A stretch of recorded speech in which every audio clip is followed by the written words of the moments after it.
Bonsoir à tous, bonjour, bienvenue ici à la Pével Arena pour suivre dans quelques minutes la 12e journée du championnat de futsal. Le match que vous allez assister, auquel vous allez pouvoir assister, c'est le match entre Orchy Pével Futsal face à l'équipe de Toulouse Métropole. À mes côtés, la voix du futsal, c'est Jean-Pierre Savani. Jean-Pierre, bonsoir. Bonsoir, bonsoir. Et je vous souhaite également une bonne et heureuse année 2020. À vous aussi, Jean-Pierre. Un match important ce soir pour les deux équipes. C'est le deuxième qui reçoit ce soir le quatrième du championnat.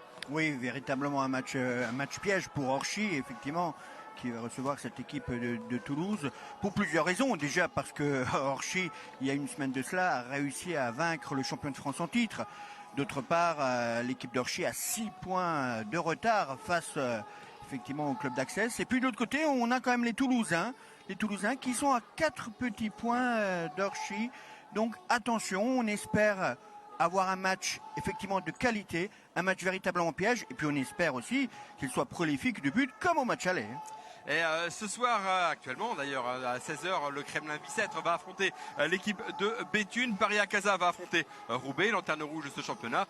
Garches-Gibson va accueillir l'équipe de Toulon. Et demain, à 18h, l'USJ Toulouse va affronter le Sporting de Paris. Et demain, à 17h, Access affrontera Nantes Métropole. 2 matchs à domicile consécutivement pour cette équipe d'Orchy. Ils rencontreront la semaine prochaine Nantes, puisque le match avait été inversé lors du match aller. Ils ont une belle carte à jouer s'ils parviennent évidemment à s'imposer.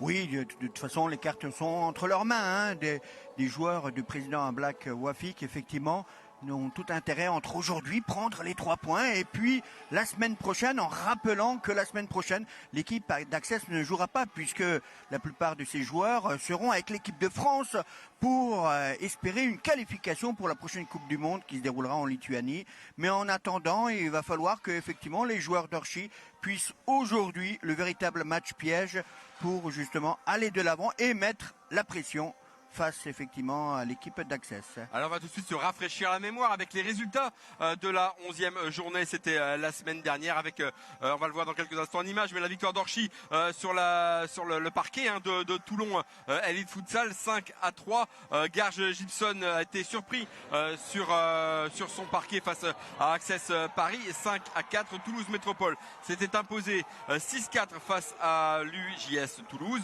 Nantes Métropole s'était incliné à domicile face au Kremlin-Bicêtre qui doit prendre des points, on aura l'occasion d'en reparler. Le Sporting Club Paris s'est imposé 3-2 face à Paris-Acaza. Et enfin, défaite de Roubaix, large défaite une nouvelle fois, 8-1 face à Béthune. Des résultats, allez, on va dire conformes à ce qu'on attendait. Le résultat quand même d'Orchy sur le parquet de Toulon est quand même assez fort, et marque les esprits. Oui, effectivement, alors un effet à cause. On va le voir d'ailleurs en image tout de suite. Un effet à cause, effectivement, et puis une petite pensée à effectivement leur joueur, le cador Poupa, qui a eu malheureusement une petite blessure, un accident domestique, ouais. Effectivement. Du coup, ça a un petit peu chamboulé, mais les Orchésiens ont réussi à profiter face aux champions de France, à faire la différence et à continuer à mettre la pression. En tous les cas, on va voir aujourd'hui quel en sera-t-il face à Toulouse. Oui, on voit encore ces images de cette équipe d'Orchy Pével qui s'est donc imposée la semaine dernière à Toulon. On l'a dit, Poupa a été hospitalisé, il a été brûlé, il était au centre des grands brûlés de Marseille. Forcément, ça a dû jouer pour cette équipe de Toulon. Mais cette victoire d'Orchy, notamment, surtout avec un effectif complet. Et ça, c'est important pour cette deuxième partie de championnat. Oui, lorsqu'on a eu l'occasion de discuter avec le président effectivement d'Orchy à plusieurs reprises. Aujourd'hui, il a tout son effectif au complet, contrairement au début de saison. Donc aussi le changement de coach, le fait que Najim Ferraoun soit effectivement ont repris les choses en main. Les joueurs sont beaucoup plus posés et dans le domaine tactique, ils ont des joueurs d'expérience.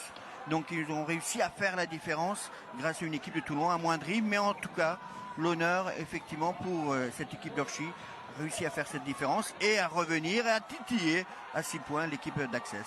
Allez, ça c'est le dernier but qu'on a vu pour cette équipe d'Orchy. On va passer maintenant au derby de Haute-Garonne, le derby entre l'équipe de Toulouse UJS qui se déplaçait finalement face à l'équipe de Toulouse Métropole. Là aussi également en image, on va retrouver ces images de cette rencontre avec une victoire, on pourrait le dire difficile quand on voit le résultat final. 6-4 ça a fait. Les métros se menaient pourtant 4-1. Oui, tout à fait, c'est ce qu'on évoquait. L'entraîneur Marcelo Serpa, il disait que sur plusieurs rencontres depuis le début de saison, ils arrivent à maîtriser, puis à un moment donné, il y a un creux. Et puis là, les adversaires réussissent à revenir dans la partie, ce qui a été le cas dans ce fameux derby effectivement remporté par l'équipe de Toulouse Métropole face à l'UGS du président Ahmed Chouki. Aussi une petite pensée pour Ahmed puisqu'il a décidé de faire sa révérence. Celui qui, depuis pas mal d'années, a réussi à monter ce club de l'UGS Toulouse.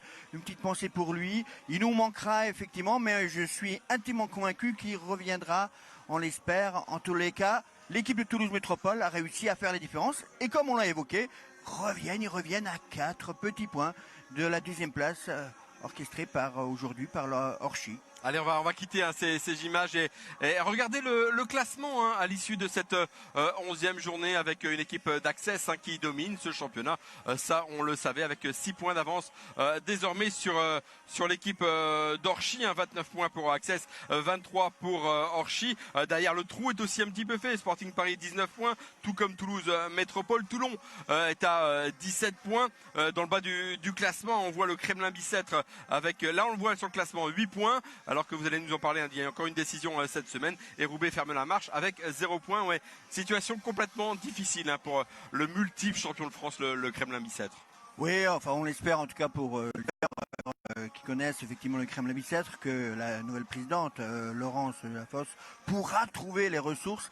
Il est vrai que malheureusement, puisqu'ils ne sont pas en conformité du statut de l'éducateur, malheureusement l'équipe du Kremlin-Bicêtre perd de plus en plus de points au fur et à mesure des rencontres. Donc ils étaient à 8 points la semaine dernière et aujourd'hui ils reviennent à 5 petits points. Effectivement, donc on l'évoquait tout à l'heure pour l'équipe du Sporting qui était avec 19 points, mais il faut rappeler que l'équipe du Sporting a un match en retard face à l'équipe de Toulon. Donc on ne sait jamais si l'équipe du Sporting réussit à prendre les 3 points face à Toulon, elle reviendrait à 21 points. Ouais. Donc très prochainement aussi, il pourrait titiller l'équipe d'Orchy, voire même pourquoi pas l'équipe d'Access. Oui, Access, on l'a dit, c'est le leader de ce championnat. L'Access qui a signé un joueur, un petit joueur un petit peu connu, c'est ça? Oui, pour la saison prochaine. Un des meilleurs joueurs, effectivement, on a tous vu dans le monde entier. On a vu Ricardinho. On en a parlé. Avec le maillot du club d'Access. Il est clair qu'on l'espère tous. Mais je donne rendez-vous au mois de septembre à Ricardinho sur les parquets français, avec grand plaisir. Ça va être important. On écoute maintenant la parole des coachs. Et on commence avec le coach local, le coach d'ici, d'Orchy Pével FC, c'est Najim Ferraoun. On l'a interviewé justement pour parler tout d'abord de cette superbe victoire acquise la semaine dernière sur le parquet de Toulon. Je vous propose de l'écouter. Oui, tout à fait. L'équipe a su faire un gros match et donc on a su prendre la confiance et revenir avec les 3 points.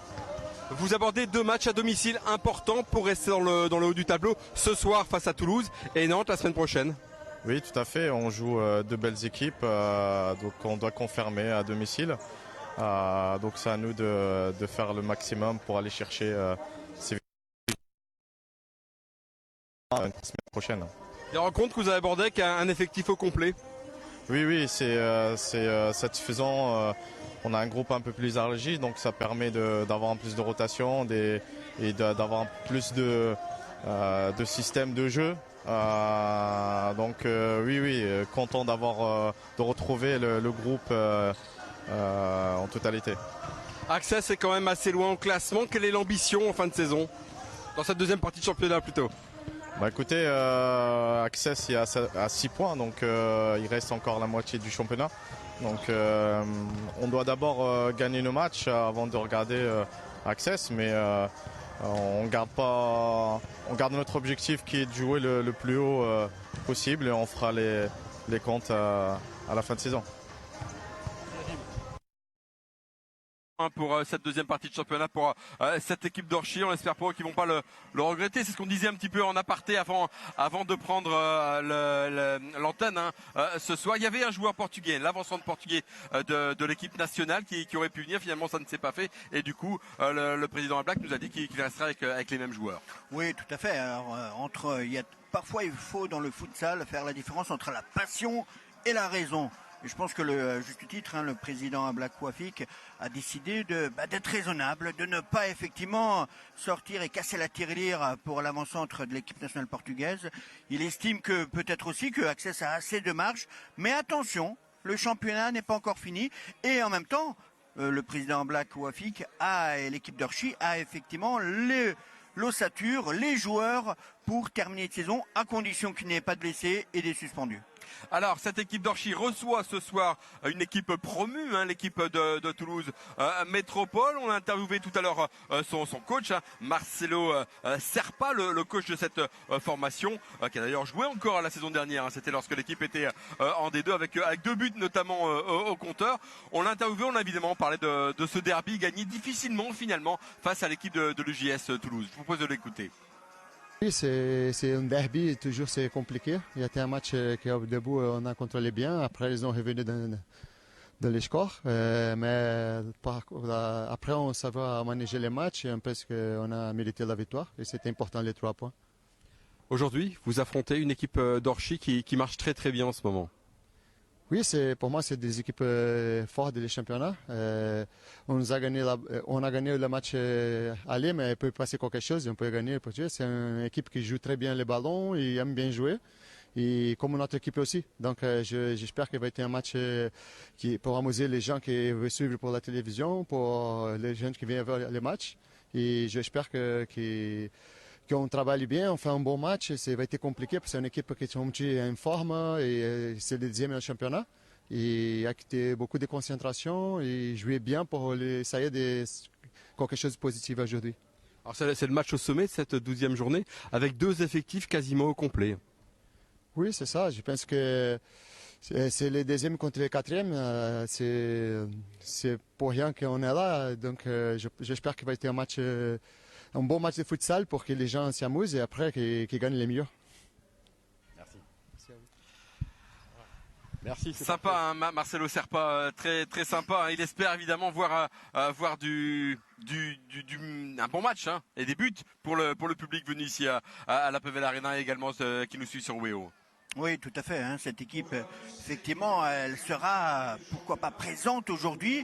Et rappelons que le match aller a été prolifique de buts et l'équipe de Toulouse avait gagné d'un but d'écart dans les derniers instants. Ouais, c'était 7 buts à 6 lors du match aller. Là, c'est le premier match retour de ce championnat de D1. Les voici, les joueurs présents ce soir en bleu pour les joueurs d'Orchy, Pével et en vert, vêtus avec les gardiens en violet du côté de Toulouse. La composition des équipes maintenant du côté d'Orchy, on va voir, c'est un groupe complet que nous présente ce soir Najim Feraoun. Oui, tout à fait, avec Darcio, le excellent gardien dans les buts, et puis le pivot Lucas Diniz, donc sûrement avec un système Letao on est content de le revoir suite, rappelons-le, il était blessé quand même pas mal de semaines. Et donc Sofiane Medjahed qui a montré de belles choses. Et exactement, à chaque fois quand il est rentré, il a réussi à faire la différence lors des dernières prestations. Donc très intéressant du côté d'Orchy, cette nouvelle composition. Allez, du côté de Toulouse, la voici, cette composition avec beaucoup de noms à consonance portugaise brésilienne. Oui, effectivement, que ce soit le gardien Ricardo Antonio Bento, effectivement, de Los Santos. On va voir Willy Oliveira, un natif d'Île-de-France, lui qui a joué énormément dans l'équipe de Garges. Et puis, on va voir Félix de Oliveira, le numéro 12. Et Marcelo Dos Reis, excellent joueur qui a un petit peu de bouteille mais qui montre toujours de très belles choses. Lui qui a 46 ans depuis le 11 janvier dernier. Un mot sur les arbitres ce soir. Évidemment, ils font partie du jeu. Ils sont extrêmement importants. C'est monsieur Abdelahi El Qatari qui sera l'arbitre central. Il sera assisté de monsieur Maël Messaoudi. Le remplaçant, c'est monsieur Yaya Belmokhtar. Et le délégué, c'est monsieur Franck Laous, que vous voyez là de dos, toujours aussi sympa, monsieur Franck Franck Laous. Voilà, vous savez tout hein, sur cette partie. Il y a plus qu'à, hein, Jean-Pierre, il y a plus qu'à jouer maintenant. Hein. Oui, effectivement, hein, le plus important, c'est de pouvoir effectivement jouer et pour les deux équipes, un véritable, on l'a dit, on le redit, un véritable match piège. D'un côté, Orchy continuer à essayer de mettre la pression. Donc avec pourquoi pas cette possibilité de faire une victoire avec les 3 points en plus. Alors que du côté toulousain, une équipe qui est quand même promue, hein, rappelons-le, hein, cette équipe toulousaine qui a été championne de France de D2 et qui aujourd'hui est quand même une véritable satisfaction entraînée par le coach. Ouais, et puis il faut rappeler que cette équipe d'Orchy hein, était aussi qui a 100% de victoire la saison dernière en D2. Hein, ils sont promus également hein, cette année.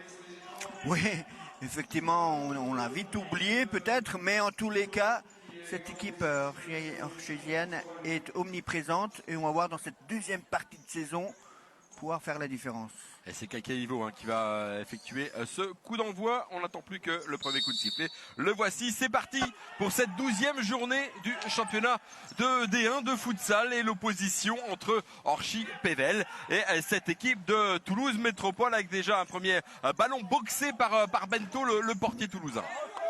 Ah, et on a vu hein, les premiers instants, on voit tout de suite que Marcelo Serpa, l'entraîneur de Toulouse Métropole, a demandé à ses joueurs de presser très haut pour essayer de récupérer très vite le ballon et ensuite faire en place une construction. Ouais, c'est un petit peu le même système du côté d'Orchy. On voit le pressing hein, très haut, là on l'a vu, hein, Bruno Barbosa hein, qui était au pressing et d'ailleurs bénéfique ce pressing puisque les joueurs orchésiens ont récupéré le ballon. Kaikeivo en possession du ballon, Bruno Barbosa et encore ce pressing toulousain orchestré par Willy. Allez, le ballon derrière, Kaikeivo, Gonzalo Galan, Bruno Barbosa, c'est Rémi Baraké qui était au pressing sur lui. Et toujours le ballon en possession des joueurs nordistes. Kaikeivo récupéré, ce ballon qui est toujours en jeu. Kaikeivo qui frappe. Et ce ballon qui passe au-dessus du but de Bento. C'est la première alerte et ce ballon qui a été contré. Tout à fait, une petite balle là qui est piquée là, mais en tout cas la bonne sortie, la bonne assise défensive. Et la première alerte côté toulousain. Allez, premier corner de Bruno Barbosa, une petite combinaison. Et ce ballon qui sort, hein, ça sera une touche désormais. Une remise en jeu pour les joueurs, les bleus, hein, les joueurs orchésiens, les hommes de Najim Ferraoun. Derrière pour Josété Fernandez là qui patiente, qui attend de trouver une solution. Et toujours hein, ce pressing qui gêne les relances des joueurs orchésiens. Attention à que ce ballon récupéré par Orchy, pas pour longtemps, hein, vous voyez, hein, les joueurs de Toulouse ont un maillot vert devant et noir derrière. Il faudra les suivre attentivement parce que parfois ça peut se mêler avec les maillots orchésiens, surtout quand il y aura de la transpiration. Ou attention à Kaikeivo là, il s'est pas embarrassé. Et ce ballon qui est sorti, ça sera une remise en jeu pour les joueurs haut-garonnais. Ouais, on constate quand même les deux équipes ont décidé vraiment de jouer très haut, d'essayer de mettre la pression. Allez, il est parti, il verra. Ouais, ça veut dire que physiquement, il faudrait être efficace, hein, parce que mettre autant de pressing dès le début du match, pour tenir sur la durée, c'est quand même compliqué. On l'a dit, hein, les effectifs sont pléthoriques dans ces deux formations. Il y a assez de monde hein, pour faire tourner évidemment. Et lorsque le besoin se fait sentir, faire souffler les joueurs. Rémi Baraké, il n'y a pas de faute là, dit monsieur l'arbitre. Et Josétier qui va pouvoir récupérer ce ballon. Ouais, le plus important de voir quels seront les deux coachs respectifs qui vont prendre les premiers changements. International U21 pour Rémi Baraké, hein, ça dépend comment on le dit. Le ballon derrière hein, pour Darcio Forgiarini. Long ballon devant. On l'a vu hein, que la semaine dernière, c'est un petit peu comme ça hein, que les joueurs d'Orchy avaient ouvert le score. Elle a une main de Gonzalo Galan. Allez, le ballon derrière pour Saïd. Barak. Ah, le ballon, les bonnes transmissions hein, côté toulousain. On essaie de déstabiliser un petit peu cette défense orchésienne. Cette fois-ci, hein, le ballon qui a été récupéré par Josété. Josété qui poursuit son effort. Ouais, encore un tacle. Hein, ouais. Même, hein. On a taclé pour couper la trajectoire du ballon. Toute l'intelligence du défenseur. Ouais. On avait annoncé un match intense entre les deux équipes. Pour l'instant, sur ces débuts de rencontre, c'est vraiment ce qu'on voit. Exactement, du punchline des deux côtés, effectivement. avec des tacles pour, encore une fois, on a le droit de tacler à condition de couper la trajectoire du ballon, ce qui était le cas déjà depuis le début de saison, depuis le début de la rencontre. Bien mis en transversal. Attention, Willy Oliveira, vous voyez, hein, c'est un physique important, hein, Willy Oliveira. Auteur déjà de 6 buts depuis le début du championnat. Attention, hein, Gonzalo Galán classe maintenant en position, qui a été récupéré par Willy Oliveira. Ça sera une remise en jeu pour les joueurs nordistes. Allez, Josété pour cette remise en jeu derrière. Gonzalo Galán. Bruno Barbosa, le capitaine orchésien. Kakeevo, on essaie encore de récupérer ce ballon. Josété là qui frappe, contré. Et la remise en jeu pour les joueurs de Najim Ferraoun. Avec ce ballon qui a été contré par Rémi Barak. Allez, remise en jeu de Josété. Kakeevo là qui était prêt à récupérer ce ballon finalement. C'est jusqu'à Bruno Barbosa. Ivo. Bonne position là pour Gonzalo Galán. On joue encore derrière. Cette fois-ci, on attend plus dans cette partie de terrain de la part des Toulousains. Un petit peu moins de pressing. Là, ça y est, c'est fait. Le pressing est enclenché.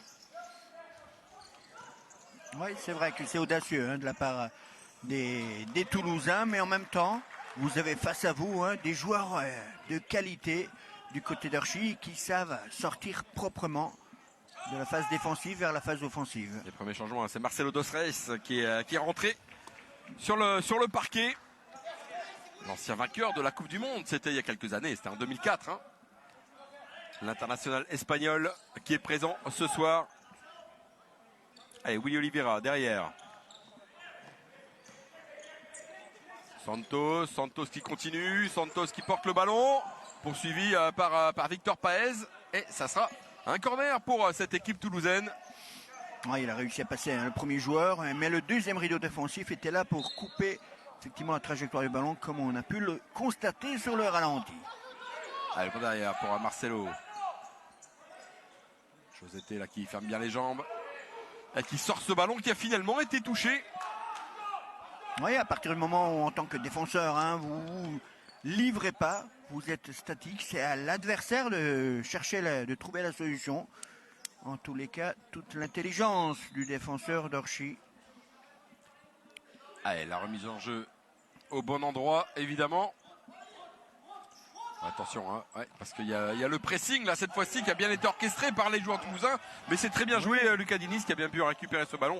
C'était bien joué parce qu'il fallait s'en sortir de cette zone de terrain. Oui, parce que la transition entre la phase défensive et attention du côté toulousain, parce que là sur ce coup-là, ils ont très très mal pressé et on le rappelle, c'est vrai que c'est audacieux de la part de Marcelo Serpa, mais attention, vous n'avez pas face à vous n'importe quelle équipe, vous avez des joueurs d'Orchy avec de grandes qualités, qui peut ressortir à n'importe quel moment proprement, ce qui a été le cas à plusieurs reprises déjà. Et l'entrée en jeu de Guigna sur le parquet. On va faire beaucoup de changements incessants pour d'ailleurs laisser tout le monde sous pression, mais pour permettre à certains joueurs de se reposer et de souffler quelque peu. Un petit peu comme on peut le voir en hockey sur glace, on a des temps de jeu comme ça qui sont partagés. Oui, vous avez des temps forts, des temps faibles. Ensuite, vous avez des joueurs sur le banc de touche qui sont plus peut-être souvent à vocation offensive ou à vocation défensive en fonction. Attention. C'était Victor Paez là, qui a frappé au but. Et ce ballon contré par Santos. C'était très bien joué de Zé Santos, de bien placé là sur ce ballon frappé par le numéro 13, Victor Paez. Ça peut aller très vite. Oui, c'est ce qu'on appelle cette transition d'aller de la phase défensive vers la phase offensive. Guigna qui met sur l'Etao. Une solution derrière avec Diniz.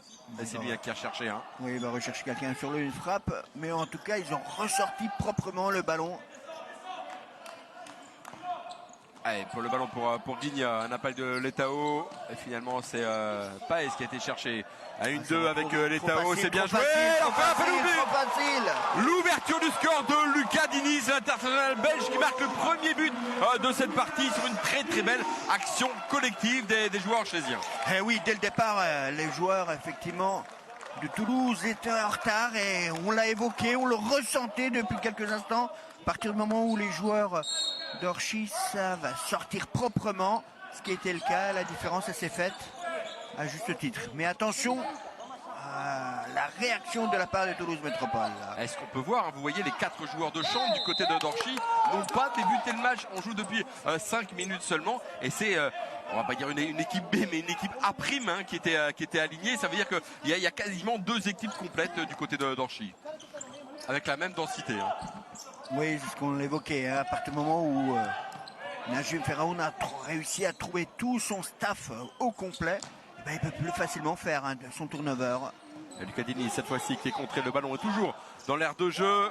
Letao qui préfère servir son gardien, Darcio Forgiarini, un long ballon devant pour Guigna, mais il était trop loin ce ballon, il est passé au-dessus du but gardé par Kaique Félix de Oliveira. Oui, on le disait, hein, à partir du moment où vous pressez face à cette équipe d'Orchy, il ne faut pas la moindre erreur, derrière elle se paye cash, ce qui a été le cas. Attention, encore une erreur de relance, hein, récupérée par Letao, contrée par Saïd. Le ballon est toujours pour les Orchésiens. Attention, première rampe de lancement, c'est important, hein, les relances forcément. Et là encore une touche de balle. Lucas Diniz, il y avait une faute de main. Non, dit monsieur l'arbitre. Allez, ça continue à jouer.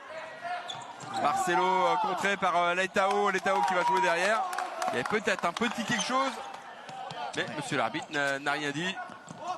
Le ballon pour Lucas Diniz est un petit peu trop appuyé de Victor Paez. Ça sera Marcelo hein, qui va faire cette remise en jeu. C'est toujours même un problème hein, de la main. Hein. On voit que le gardien effectivement a touché le ballon de la main, mais après est-ce que le joueur toulousain, le ballon est arrivé sur son bras ou pas? Ouais, le ballon était assez haut au niveau du corps, donc c'est pas forcément évident à défendre et à récupérer. En tout cas le ballon pour le gardien. Oh, le pressing encore. Hein. Orchésien, c'est bien joué. C'est Carlos qui frappe. Et ce ballon qui passe à côté du but. Et on revoit au ralenti ça, cet arrêt derrière et effectivement le double arrêt du gardien, mais aidé par l'attaquant ou le défenseur toulousain. Allez, on est reparti. Ça fait toujours 1-0 pour le joueur orchésien. Oh, attention. Ouais. On a manqué de concentration là avec cette double passe au gardien. Ouais, le ballon venait de lui, elle lui a été remise. Donc forcément, il y a sanction. Et dans ces moments-là, attention de ne pas se faire effectivement pénaliser. Ce qui est le cas, en tout cas, le ballon est donné à 6 mètres. Le mur doit se positionner à 5 mètres du ballon. Et comme c'est un coup franc indirect, forcément, le joueur toulousain devra faire une passe, soit dans l'axe, soit excentré à droite sur le petit 2, puisque tout le monde va être absorbé par le ballon dans l'axe. Donc pourquoi pas sur le côté avec le petit numéro 2. Et c'était pour Marcelo, hein. Le ballon qui était sorti et ça sera un corner. Bien joué, on s'est pas précipité, mais c'est vrai qu'il y a plusieurs solutions hein, sur ce genre d'action. Oui, mais l'espace est beaucoup plus confiné dans l'axe, donc fallait qu'on recherche un peu plus sur le côté le ballon qui soit un peu plus excentré. Mais tant mieux pour l'équipe d'Orchy, en tous les cas. Les Toulousains, ils peuvent à n'importe quel moment amener le danger du côté des buts de Darcio. Allez, c'est reparti hein, pour les joueurs toulousains contrés.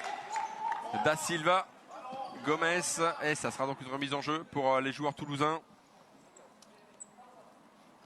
Allez, c'est Zé Carlos hein, qui va effectuer cette remise en jeu. Marcelo qui appelle le ballon. Finalement, on préfère passer par Kaique Félix. Attention, 4 secondes, ça y est, c'est bon. Donc il a une erreur de compréhension là. Hein. Rappelons hein, que le gardien, à partir du moment où il récupère le ballon dans sa moitié de terrain, il a 4 secondes pour pouvoir jouer, à moins de dépasser la ligne médiane, ce qui était le cas, mais derrière, une mauvaise transmission de la part du gardien du Toulouse Métropole. Galan à droite pour Kaique Ivo. Le ballon pour Rosseté, ce ballon qui est frappé, est-ce qu'il a été contré? Non, il n'a pas été contré. Ça sera une remise en jeu pour les joueurs toulousains, toujours 1-0 ici. C'est une partie où il n'y a absolument aucun temps mort. C'est peut-être là le premier depuis le début du match avec ce ballon mal assuré de Rémi Barak. Allez, Josété, on est reparti là pour les joueurs orchésiens. Bruno Barbosa, ouais, trop haut, hein. Trop haut pour Kaique Ivo. Remise en jeu pour les Toulousains. Et pour De Los Santos. Les joueurs hein, de Najim Ferraoun, d'Orchy continuent à jouer très haut. Encore une fois, pour éviter que les Toulousains sortent proprement le ballon. Et depuis l'ouverture du score, par cette équipe d'Orchy, on constate quand même que les Toulousains ont du mal à ressortir proprement. Donc attention, pour l'instant, ils sont dans un temps fort, les joueurs d'Orchy. On va voir, durant une rencontre, on a aussi des temps faibles. Donc on verra si Toulouse réussira à en profiter. En tous les cas, pour le moment, ils réussissent proprement à sortir le ballon, les joueurs d'Orchy. Et toujours des changements incessants hein, de part et d'autre.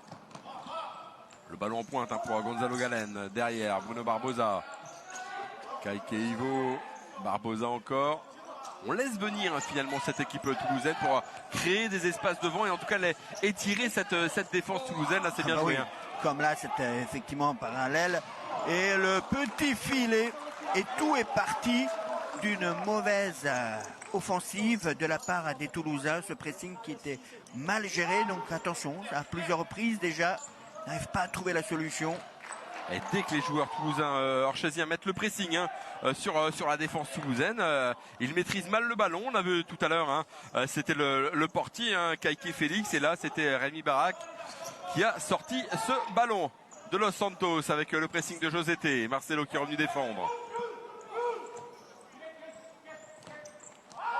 Long ballon devant directement d'un gardien à l'autre. Et on est reparti.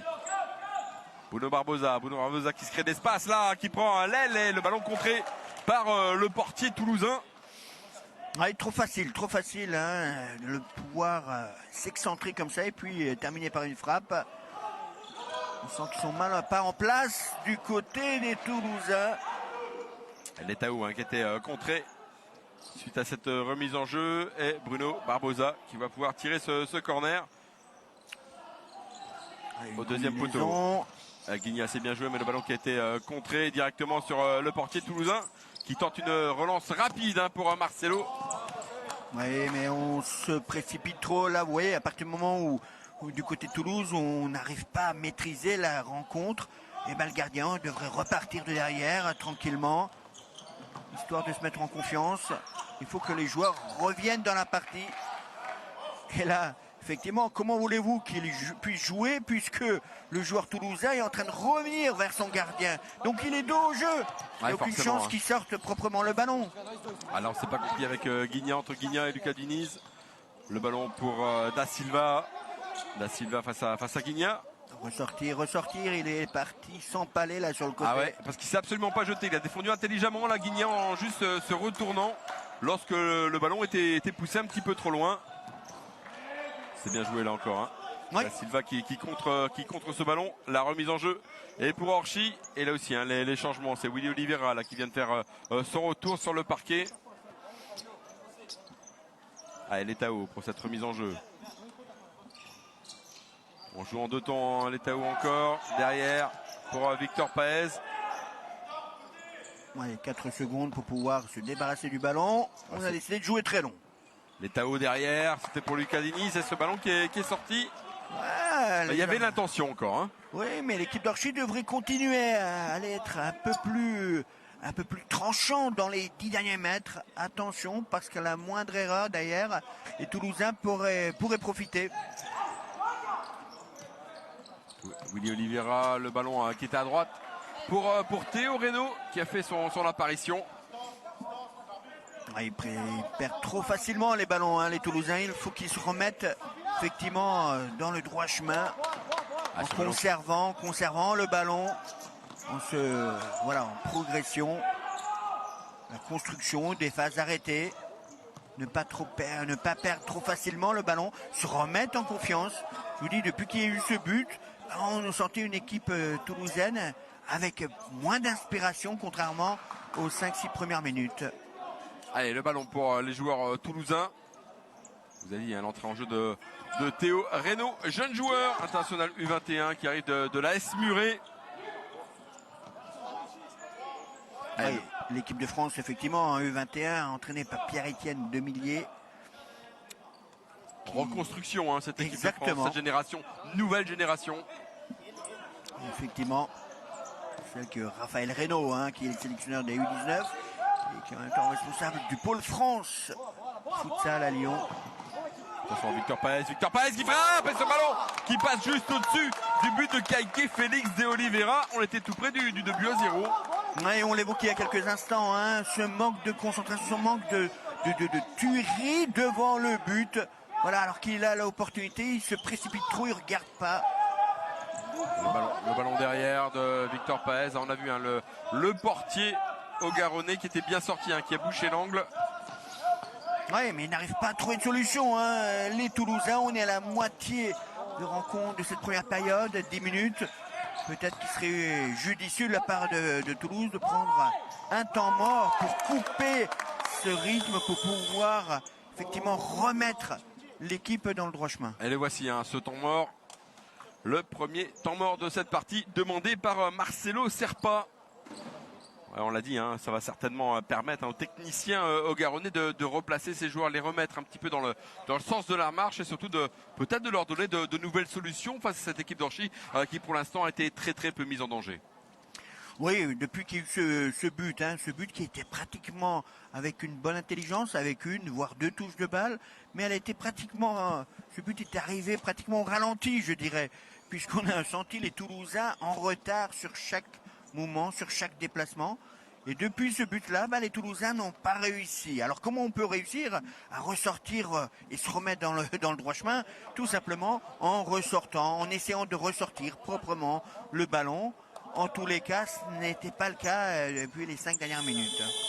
Allez, ce temps mort, on va voir tout de suite l'incidence hein, justement sur le jeu de Toulouse Métropole. On va voir hein, si les Toulousains vont réussir à trouver de nouvelles solutions dans cette défense d'Orchy qui pour l'instant, on l'a dit, hein, n'a pas eu grand chose à faire. Enfin on va voir une remise en jeu hein, de la part des Toulousains avec Zé Carlos.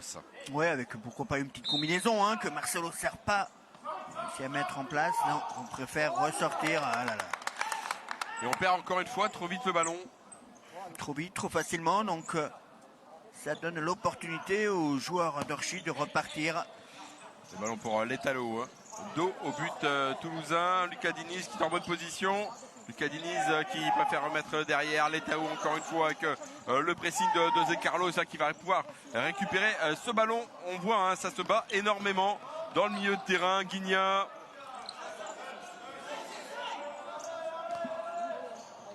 encore, non, qui était recherché hein, par Lucas Diniz. On met le pressing encore une fois hein, sur la défense de Toulouse. Ce ballon qui est contré. Oui, mais pour sortir d'un pressing, il faut avoir de la mobilité. Quand on récupère le ballon, on donne, je me déplace. On donne, je me déplace. On essaye. Là, Oliveira essaie de partir seul sur le côté. En tous les cas, les Toulousains ont récupéré encore une fois le ballon. Voilà, il y a trop d'attente et on recherche trop vite devant. Et quand on arrive à trouver son partenaire devant, il est dos au jeu. Donc c'est pas possible. Paez à gauche pour Lucas Diniz, encore une fois avec le pressing de Willy Oliveira. Le ballon hein, bien transmis pour Guigna. Guigna, il y avait une solution. Ah, super. Ah, il l'avait vu, oui. hein, il avait vu l'Étao. C'était ça, effectivement, de jouer en une touche de balle, ce qui était le cas. Effectivement, l'Étao, mais ça manquait de précision. Attention du côté d'Orchy. Ça l'a fait à plusieurs reprises qu'ils ont eu l'opportunité de marquer ce deuxième but. Attention de ne pas se faire piéger. Ah, et dans ces cas-là, c'est toujours compliqué. Hein. Et c'est bien souvent plus favorable à l'équipe adverse qui avait été malmenée et qui a vu l'autre équipe ne pas réussir à convertir toutes ces occasions. Allez, le ballon derrière pour le portier Kaiké Félix qui va s'avancer, qui va même frapper. Ce ballon qui s'envole au-dessus du but de Darcio Forgiarini. Là, cette fois-ci, c'est peut-être un petit peu précipité hein, côté toulousain. Ah, Zé Carlos, c'est bien joué intelligemment derrière ce ballon. Reynaud, non, il n'y a pas de faute. Le ballon encore une fois derrière pour Zé Carlos. Oh, bien joué là, ce passage, hein, cette arrivée de Lucas Diniz sur le porteur du ballon. Il a mis le pied sur le ballon, il l'a sorti. C'est l'arbitre qui doit recadrer un petit peu tout le monde. On sait qu'il y a beaucoup de changements, hein, les changements incessants du côté d'Orchy. Mais il demande surtout de reculer un petit peu. Hein. Normalement, il doit même de s'asseoir. Hein. Normalement, il doit y avoir qu'une seule personne qui doit être debout. En l'occurrence, l'entraîneur principal, Najim Ferraoud. Et les autres joueurs, ils doivent s'échauffer. Donc s'ils sont debout, ils sont là. Ils doivent être prêts pour rentrer, ce qui n'a pas été le cas. Allez, le corner pour le numéro 3, José Carlos Santos Neto. De son eau complet. C'est bien joué avec la transversale de Saïd sur cette remise parfaite. du numéro 3 et capitaine de cette formation. Ouais. Ah, le ballon devant pour Lucas Diniz. Le 1 contre 1 et la faute. Et justifié effectivement la faute et sûrement un carton jaune pour Théo Reynaud. Oh, la grosse alerte sur le but de Darcio Forgiarini. Oui, on l'évoquait, attention du côté d'Orchy à plusieurs reprises. Ça a manqué effectivement de lucidité devant le but. Donc attention de ne pas se faire piéger. Ça a failli être le cas. En tous les cas, ils s'en sortent bien alors qu'on a pu revoir au ralenti à l'occasion. De l'Etao tout à l'heure. Allez, monsieur l'arbitre là, qui note ce carton jaune. Kaikeivo là qui discute avec Gonzalo Galán. Sans doute une combinaison. Alors qu'on a vu effectivement au ralenti. On était tout près de l'égalisation. Hein. Ouais, comment l'attaquant de la famille Martinez qu'on salue. Puisque rappelons que l'équipe de Toulouse est issue du club de Bruguère Futsal. Kaikeivo qui frappe ce ballon qui est contré. Allez, derrière, Lucas Diniz. C'est bien joué encore cette transmission. Kaikeivo. Kaikeivo qui frappe le ballon qui est contré par Majid Saïd. Dès que vous mettez de la mobilité, de la vivacité, c'est dommage que Kaiko a été un petit peu gourmand. Il aurait dû terminer effectivement par une frappe. Allez, Bruno Barbosa. Le ballon qui passe devant le but, mais le ballon qui a été touché, c'est Lucas Diniz qui va faire cette remise en jeu. Gonzalo Galán est derrière, Kaikeivo est là également, Galán, Kaikeivo, la frappe qui est contrée, et ce ballon, on est reparti, côté toulousain, là c'est bien joué, avec Zecarlos qui frappe, ce ballon qui passe à côté du but, avec le fameux pointu cher au futsal. Exactement, en tout cas, la bonne sortie du gardien a effectivement empêché ce tir qu'il soit cadré, en tous les cas. Encore une alerte du côté des défenseurs d'Orchy. Il y a du mieux côté toulousain là depuis 2-3 minutes. Attention avec ce ballon pour Josété. Josété derrière pour Bruno Barbosa. Ce ballon qui sort. Remise en jeu pour les Toulousains. Vous voyez, on le dit souvent dans les rencontres. À partir du moment où vous avez des opportunités, il faut savoir maîtriser et tuer la rencontre. Depuis ce premier but, les joueurs d'Orchy avaient l'opportunité à plusieurs reprises. Ils n'ont pas réussi. Donc dans une rencontre, il y a toujours des temps forts et des temps faibles. Attention au moment où il y aura un temps faible du côté d'Orchy. Ce ballon remis trop facilement pour les joueurs orchésiens. Le ballon contré par Majid Saïd. Et on est reparti. Il reste 7 minutes 21 à jouer ici dans cette première mi-temps. Toujours un but d'écart et un tout petit but seulement dans cette partie entre les Orchésiens et les Toulousains de Toulouse Métropole. On vous l'a dit, c'est le match au sommet de cette 12e journée du championnat de futsal. Gonzalo Galán. Il est arrêté, il faut ressortir le ballon. Pour l'instant, les joueurs de Toulouse défendent bien. Voilà encore une belle parade du portier Kaiké Félix. Et ça sera un corner.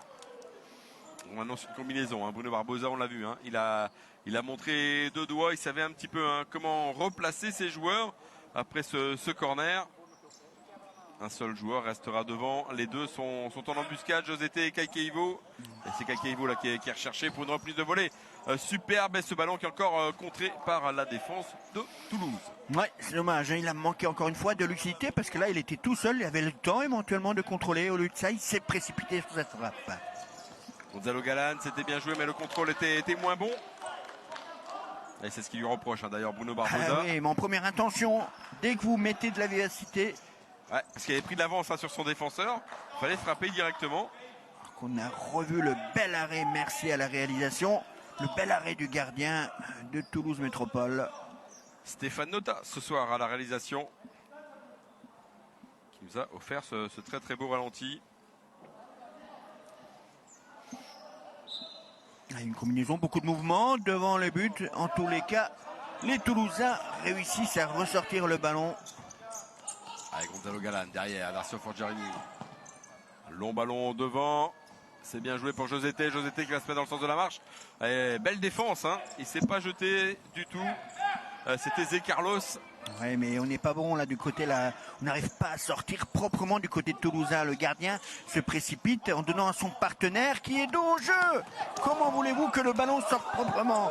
Vous mettez votre partenaire en difficulté dès le départ.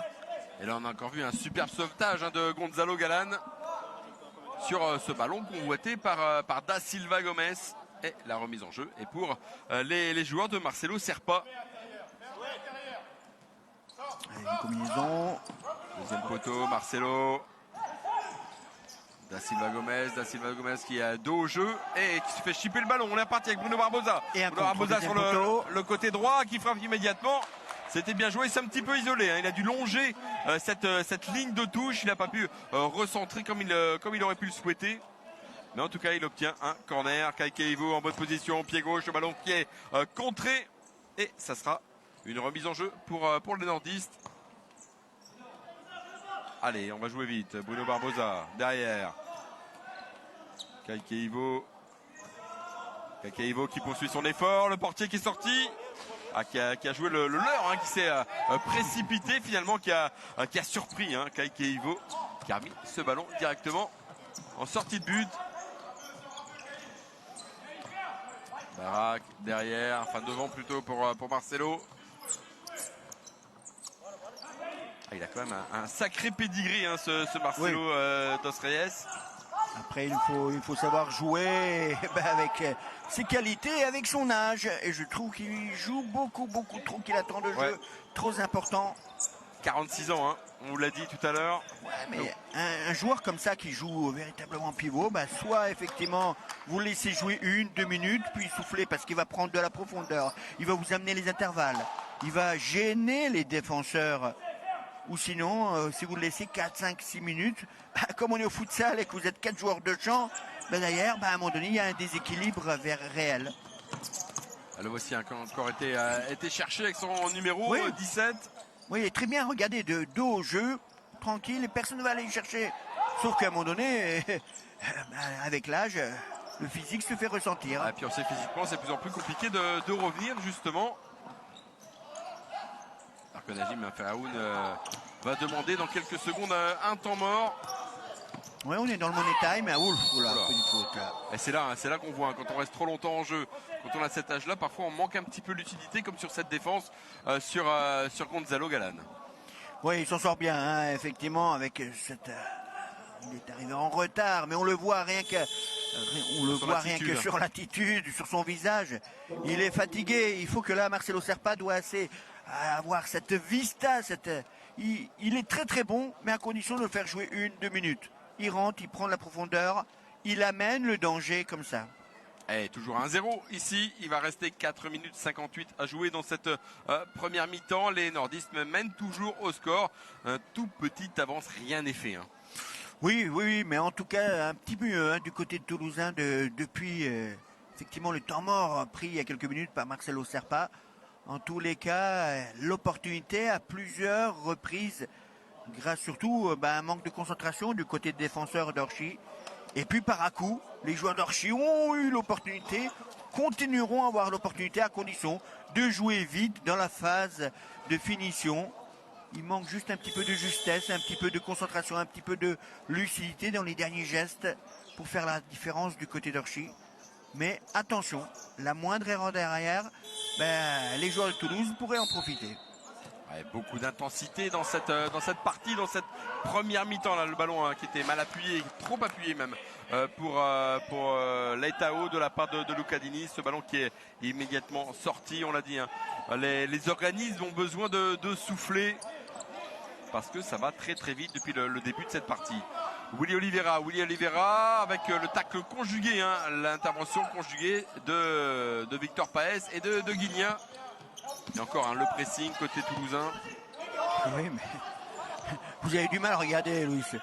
Regardez le pivot, il a du mal à revenir. Donc, à un moment donné, vous êtes en déséquilibre total. Ouais, ça crée des trous, hein. Ça crée des trous forcément. Là, il est en place et quand il y aura une action offensive pour les Toulousains, il va devoir repartir vers l'avant. Attention, Victor Paes, le ballon qui est contré justement par Marcelo Dos Reyes. Il a du mal, hein.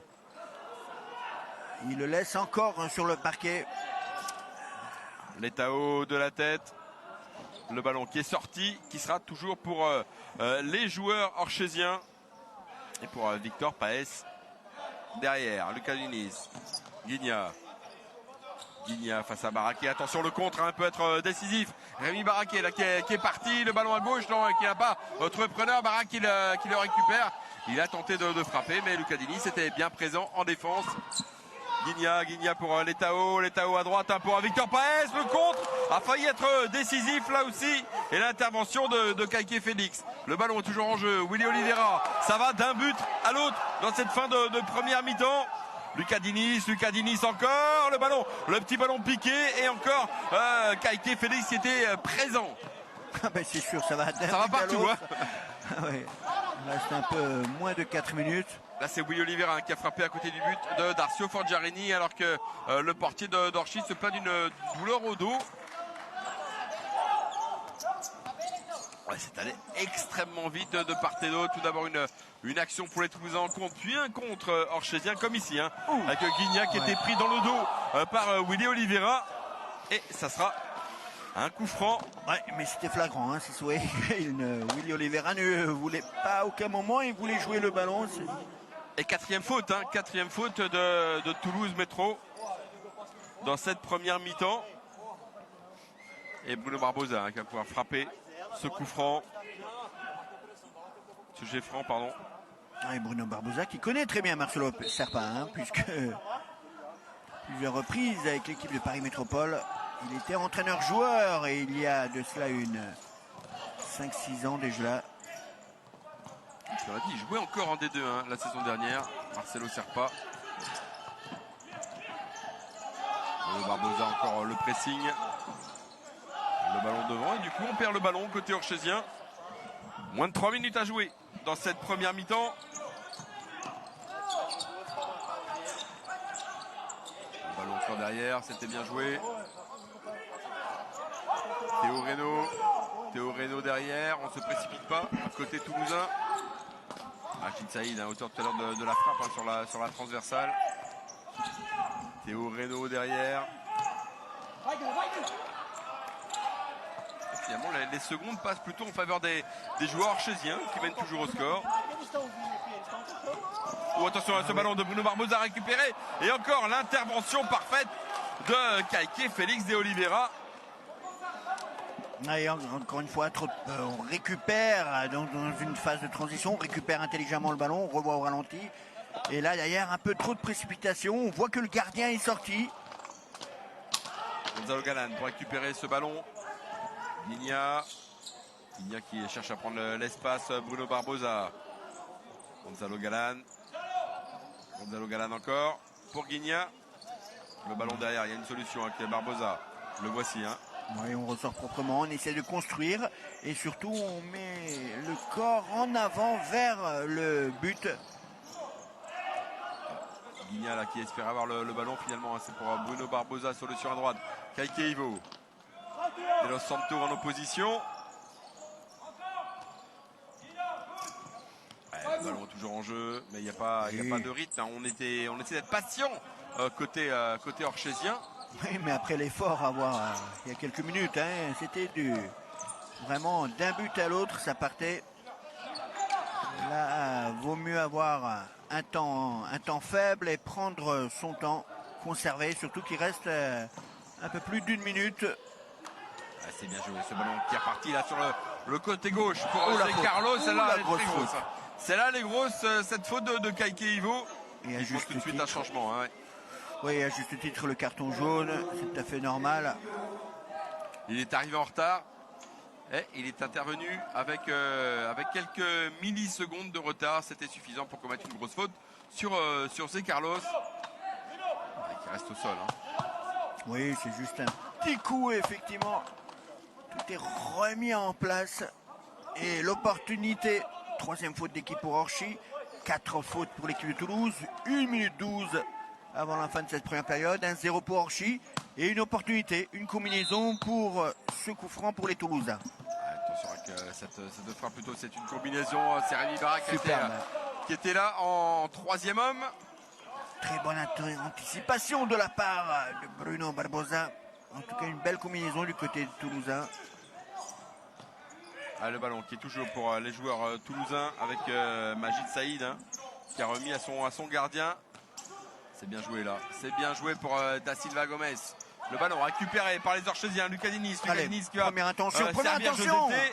C'est Et trop tard. encore la superbe intervention de Kaiké Félix qui a encore parfaitement bien bouché son angle. Oui, mais encore une fois, trop en retard. À partir du moment où vous avez le ballon, votre partenaire vous donne tout de suite en première intention, puisque le ballon est en mouvement, le gardien est en mouvement, il est avec les pas chassés, donc il n'a pas il n'est pas sur ses appuis. Et au lieu de ça, il a trop tardé. C'est en première intention. Belle arrêt. Qui est au deuxième poteau. Attention, il a failli le récupérer. Marcelo. Le ballon perdu par les Toulousains derrière pour Darcio Forgiarini. Il reste 40 secondes à jouer.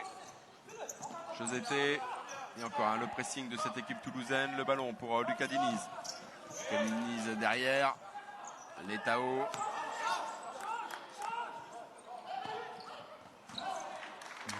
Bonne, effectivement, trajectoire bien coupée, 25 secondes. Allez, Lucas Diniz pour cette remise en jeu derrière pour José. Encore Diniz, 20 secondes encore à jouer. Le ballon d'avant pour José. De la tête au-dessus du but de Kaiké Félix. Ça sera l'une des dernières actions de cette première mi-temps. Il y aura encore une action certainement du côté de Toulouse. Après cette remise en jeu, on sait que ça peut aller très très vite dans le futsal. Oui. On peut voir ralenti. Et toujours ce pressing haut pour essayer de ne pas ressortir vite. Proprement le ballon. Un peu moins de 10 secondes. La remise pour Willy Oliveira. Le ballon qui est perdu par les Orchesiens. Un petit pointu de Gonzalo Galan. Moi, ils pourront avoir des regrets, les joueurs de Najim Ferroun, effectivement. Bon, devant pour Marcelo, sorti de la tête ce ballon par José. Il reste 3 secondes et 3 dixièmes. Oui, des regrets du fait d'avoir eu plusieurs fois l'opportunité de marquer ce second but, de se mettre un petit peu à l'abri, mais en tous les cas, vivement la seconde période. Marcelo qui frappe, pas trop croisé cette frappe, pied gauche. Et ce ballon qui est sorti encore une fois, mais il y avait encore une dernière occasion, vous l'avez annoncé, pour les joueurs toulousains. Et pour Marcelo Dos Reis. Avec 4 dixièmes à jouer, il devrait plus passer grand chose. On ne sait jamais, un long ballon devant, un ballon frôlé. Ouais, on va rester là. On en reste là sur ce score de 1-0 à la mi-temps. Comment on peut résumer cette première mi-temps, Jean-Pierre? Totalement maîtrisée par l'équipe d'Orchy, tactiquement, techniquement. Elle a été maîtrisée totalement de la part. C'est dommage, les Toulousains avaient une ou deux reprises, ils auraient pu faire la différence, mais en tous les cas, Darcio était omniprésent et il y a eu effectivement cet arrêt sur la transversale.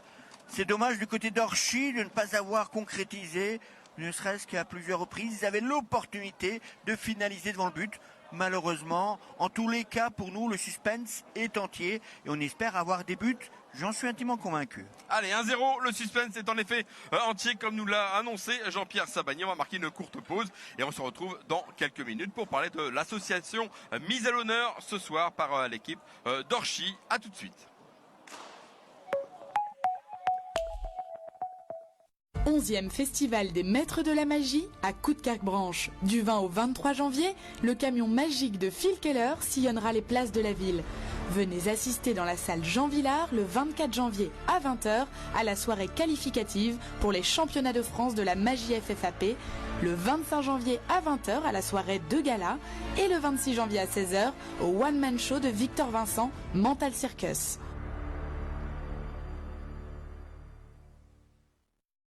Avec les stations de la vallée de Münster, découvrez l'Alsace Côte et Neige. Sensation glisse et nature préservée, c'est la destination pour vos 1001 envies d'hiver dans les Vosges. Alors à vos marques prêts, partez, Touchouse, direction Vallée de Münster.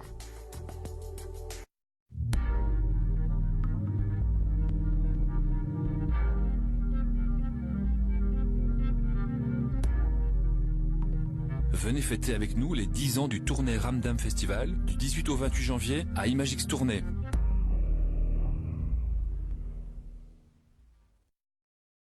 Jean se prépare à demander sa retraite. Avec le service en ligne Demander ma retraite, rien de plus facile. C'est simple. Une seule demande pour toutes vos retraites de base et complémentaires. C'est pratique. Tout se fait en ligne, c'est sécurisé. Une fois votre demande transmise, elle est examinée par un conseiller. À bientôt sur l'assurance-retraite.fr.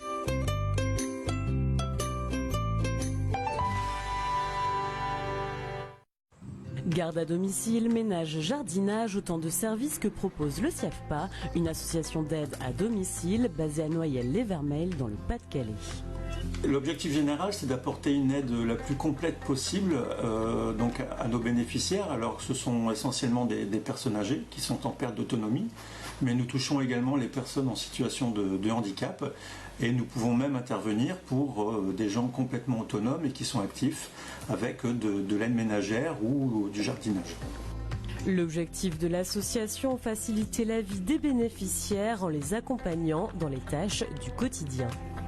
Nous intervenons donc principalement pour tout ce qui est aide à la toilette ou aide à l'habillage, sur la préparation des repas, sur l'aide ménagère aussi, sur la garde, qu'elle soit de jour ou de nuit, puisque parfois on nous sollicite pour de la garde de nuit pour assurer une présence sécurisante. Mais aussi garde d'enfants à domicile ou encore livraison de repas, le SIAFPA, c'est 650 salariés dont des auxiliaires de vie disponibles sur une large partie du Nord-Pas-de-Calais.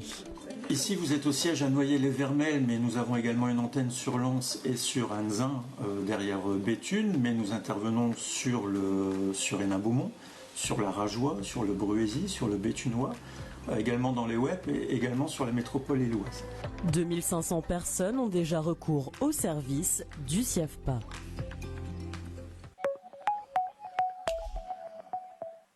Retour ici à Orchy, vous allez suivre dans quelques minutes la deuxième mi-temps entre Orchy et Toulouse. On vous rappelle le score, ça fait 1-0 pour l'instant pour les Orchésiens. À mes côtés, Laurent Clip, le responsable de Sport Business Mag. Vous pouvez me parler un petit peu de votre mag? Avec plaisir, c'est un projet innovant, c'est un projet d'Actu Sport qui a la particularité d'être rédigé que par les étudiants. Donc on a aujourd'hui un pôle de 283 étudiants qui rédigent tous les jours des articles sur une trentaine de sports différents, dans une cinquantaine de championnats différents, voilà, et qui produisent aujourd'hui entre 70 et 80 contenus par jour en semaine et un peu plus de 150 contenus par jour le week-end, tous sports confondus, dont bien sûr le futsal à Orchy. Alors justement, le futsal, à commenter, à écrire sur le futsal, c'est facile? C'est facile, c'est surtout passionnant, puisque aujourd'hui le futsal est un sport qui est en train de monter de façon prodigieuse en France. On voit bien le nombre de complexes qui ouvrent tous les jours dans l'Hexagone. Aujourd'hui, on a un peu plus de 30 000 licenciés, si je ne me trompe pas, en futsal, un peu plus de 200 000 pratiquants. Donc il prouve bien effectivement que ce sport est un engouement particulier et qu'il est en pleine ascension. Vous le sentez justement, cet engouement autour du futsal? On sait que Orchy est l'un des fers de lance, monte cette année en Division 1, qui a été champion l'année dernière de Division 2 sans perdre une rencontre. Vous sentez qu'il y a un élan, notamment dans la région? On le voit et on le sent, puisqu'aujourd'hui on voit bien on le juge avec une chose qui est très simple, c'est les gens viennent lire les articles, combien de gens viennent les voir, combien de gens s'abonnent, et on s'aperçoit qu'aujourd'hui, le futsal, on a une progression qui est très importante, puisque on a multiplié effectivement le taux de clic sur la rubrique futsal de plus de 300% en moins de 3 mois. Donc, c'est prouve bien qu'aujourd'hui, il y a un engouement, il y a un intérêt, il y a une volonté. Puis en plus, on a une représentativité aujourd'hui qui est intéressante sur le territoire français. Donc, c'est pas juste une région qui joue au futsal, c'est la France qui joue au futsal. Et donc, aujourd'hui, on voit bien qu'il y a un engouement. On voit bien que ça intéresse aujourd'hui une catégorie d'âge qui est très large finalement, qui vont des tout petits qui commencent à jouer au foot, et puis jusqu'aux seniors qui jouent en futsal. Donc, on a effectivement une population touchée qui est très très large, un spectre très très large.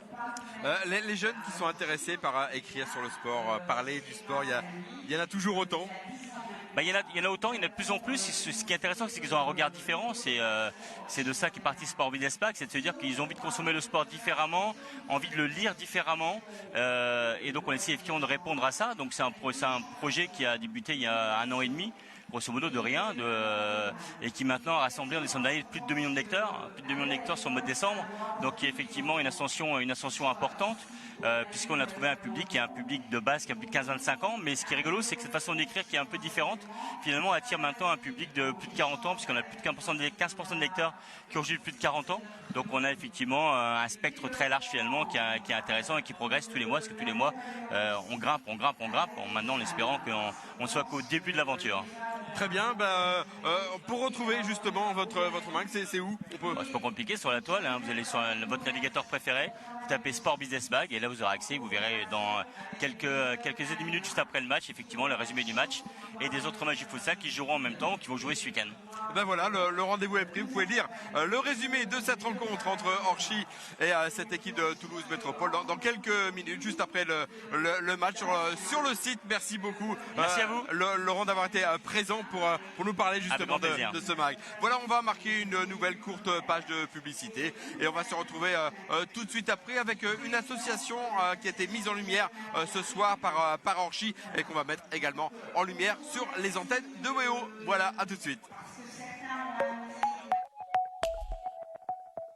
Votre entreprise se développe, besoin de main-d'œuvre. Pour répondre à vos pics d'activité, ayez le réflexe Alliance Emploi. Alliance Emploi, ce sont 200 métiers industriels disponibles selon votre besoin, de manière récurrente ou durable. Alliance Emploi, vous apportez la bonne compétence au bon moment et au juste coût.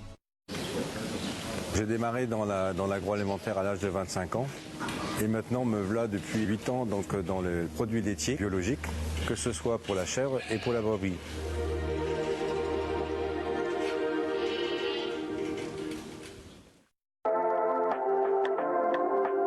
Vous agissez localement pour changer les pratiques de vie.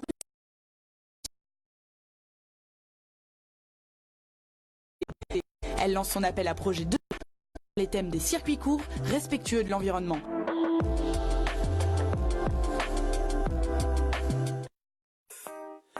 De terre et de feu, l'histoire du Hainaut comme vous ne l'avez jamais vue. Depuis plus de 7 ans, l'association Denain 2012 met en scène un incroyable spectacle son et lumière de terre et de feu en Hainaut, anciennement intitulé Bataille de Denain. Vibrez à travers 1h30 de représentation qui retrace plus de 5000 ans d'histoire du territoire. Un show pyrotechnique exceptionnel présenté par plus de 500 bénévoles qui chaque année façonnent ce trésor, écrivent leur histoire et vous font voyager. Traversez aussi les époques avec plus de 3000 costumes et des représentations équestres pour le plus grand plaisir de vos yeux. De terre et de feu, c'est aussi un spectacle de qualité reconnu par la Fédération française des fêtes et spectacles. Le théâtre de verdure situé parc Émile Zola à Denain vous donne rendez-vous chaque été pour perpétuer l'histoire. Notre histoire, votre histoire. De terre et de feu, c'est l'événement de l'été dans les Hauts-de-France.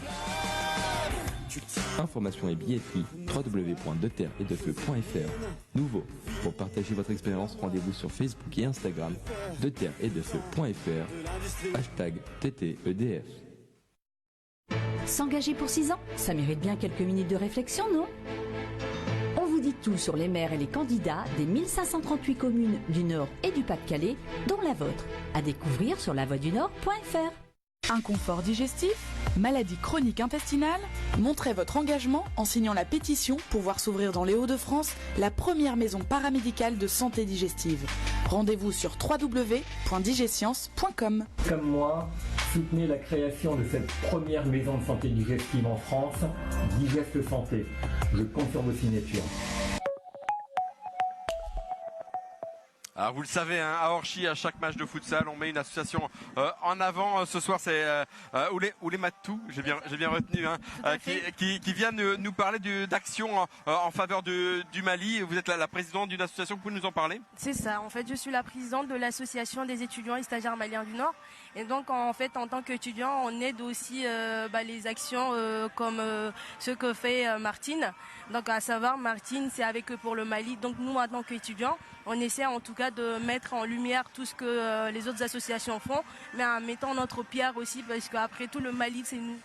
Donc nous étant des jeunes Maliens, aujourd'hui aussi on est en mesure de faire quelque chose pour ce pays. Donc on essaye à travers des actions concrètes, les accompagner comme on peut aussi dans ces actions-là. Alors justement, quelles sont les actions là ce soir par exemple? C'est quoi? Là ce soir, aujourd'hui, on a fait une collecte de matériel scolaire. Donc c'est pour aider en tout cas ceux qui sont là-bas, qui n'ont pas eu cette chance de venir étudier comme nous. Donc les aider en tout cas à mieux s'orienter dans leurs projets personnels comme dans leurs projets professionnels surtout. Et alors ça se passe comment concrètement au quotidien? Au quotidien, on est des étudiants, on fait des actions, par exemple, on fait des journées culturelles, notamment pour permettre à la France, c'est-à-dire la terre d'accueil, de connaître la culture malienne. Donc ça, c'est déjà un point positif. On fait aussi des journées d'excellence, notamment pour encourager ces jeunes qui sont là, malgré des lacunes, mais qui arrivent quand même à s'en sortir. Donc ça, c'est un point positif. Le fait de faire des actions là, comme aujourd'hui pour ce match de futsal, c'est important justement pour mettre la lumière sur votre association. Oui, parce que ça nous donne de la notoriété et ça nous permet aussi d'avoir en tout cas ce côté soutien, donc nous donner la force d'aller de l'avant et continuer à faire ce que nous faisons. Donc ça, c'est un point positif, ouais, tout à fait. Aujourd'hui, vous avez pu récolter des manuels scolaires. Comment c'est ça. Donc comme je vous disais, je suis présidente de l'association des étudiants maliens, mais aussi présidente d'une autre association qui s'appelle le MEDIAC, donc Mouvement d'épanouissement pour une jeunesse active et consciente, justement qui est dans cette optique, c'est-à-dire faire des collectes de fournitures scolaires, en tout cas, pour les acheminer vers le Mali et donner la chance à ceux qui n'ont pas les moyens d'en avoir, de permettre, de pouvoir lire et de pouvoir mettre en place en tout cas ces stratégies pour mieux être dans le niveau scolaire. Donc ça, c'est un point positif. Qu'est-ce que vous en pensez justement de ce club ici de futsal d'Orchy, de mettre en avant à chaque match une association différente? C'est vraiment encourageant dans le sens où nous, ça nous permet de nous faire connaître, mais aussi c'est une grande opportunité parce que c'est pas tous les jours en tout cas qu'on a ces genres d'opportunités. Donc merci à ce club et donc on espère en tout cas qu'avec le temps d'autres associations auront la chance comme nous de venir parler de leurs projets. Voilà. Et pour retrouver l'association, on peut la retrouver où? Oui, on est présent sur tous les réseaux, Facebook, Instagram, Snapchat. Donc c'est AESMN, Association des étudiants et stagiaires maliens du Nord, ou MEDIAC, Mouvement d'épanouissement pour une jeunesse active et consciente. Donc on peut aussi retrouver avec et pour le Mali, dont Martine est la présidente. Donc parfait. Voilà, merci beaucoup. Merci beaucoup d'avoir été présente. Et nous, on va se retourner pour regarder la suite de la rencontre. Jean-Pierre Sabani va me rejoindre pour commenter cette deuxième mi-temps. À tout de suite.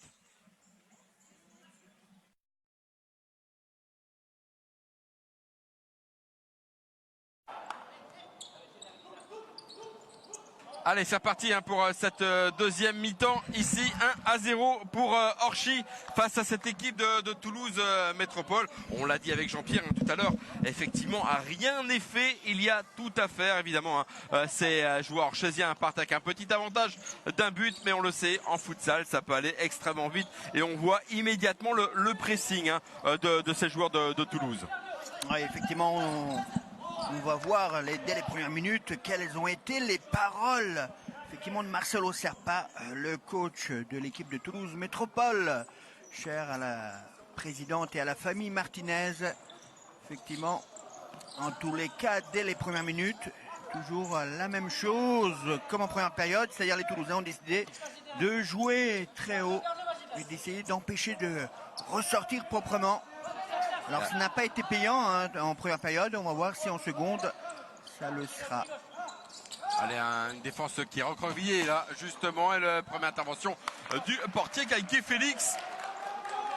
Il faut jouer sur les ailes dans ces cas-là, quand la défense est recroquevillée comme ça. On avait les 4 joueurs de Toulouse Métropole qui étaient dans l'alignement finalement des poteaux du but.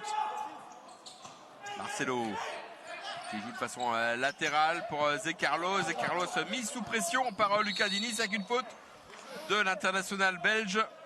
Oui, c'est dommage, une première faute elle est stupide dans cette partie de terrain. Il n'y avait pas utilité. En tous les cas, le défenseur toulousain n'avait pas d'autre solution que d'espérer une première faute collective pour l'équipe d'Orchy. Le long ballon devant, un ballon mal maîtrisé par le portier au Garonnais. Et un ballon rendu trop facilement finalement à cette équipe d'Orchy. Lucas Diniz, on est reparti. Guignard. Encore ce pressing de Zé Carlos. Lucas Diniz là, poursuivi par Da Silva Gomez. Et le ballon qui reste toujours pour les joueurs nordistes. Effectivement, Da Silva Gomez, Gaspard, qui est arrivé du Portugal. C'était la dernière recrue de cette équipe du Portugal. Attention, attention, c'était Guignard là qui a frappé au but. Et ce ballon qui a été sauvé sur sa ligne par Majid Saïd. Il avait joué qu'un match pour l'instant, Da Silva Gomez. Oui. C'était la semaine dernière pour le derby. Lui qui est arrivé le 13 décembre, donc la dernière recrue de cette équipe toulousaine. Guigna pour l'Etao.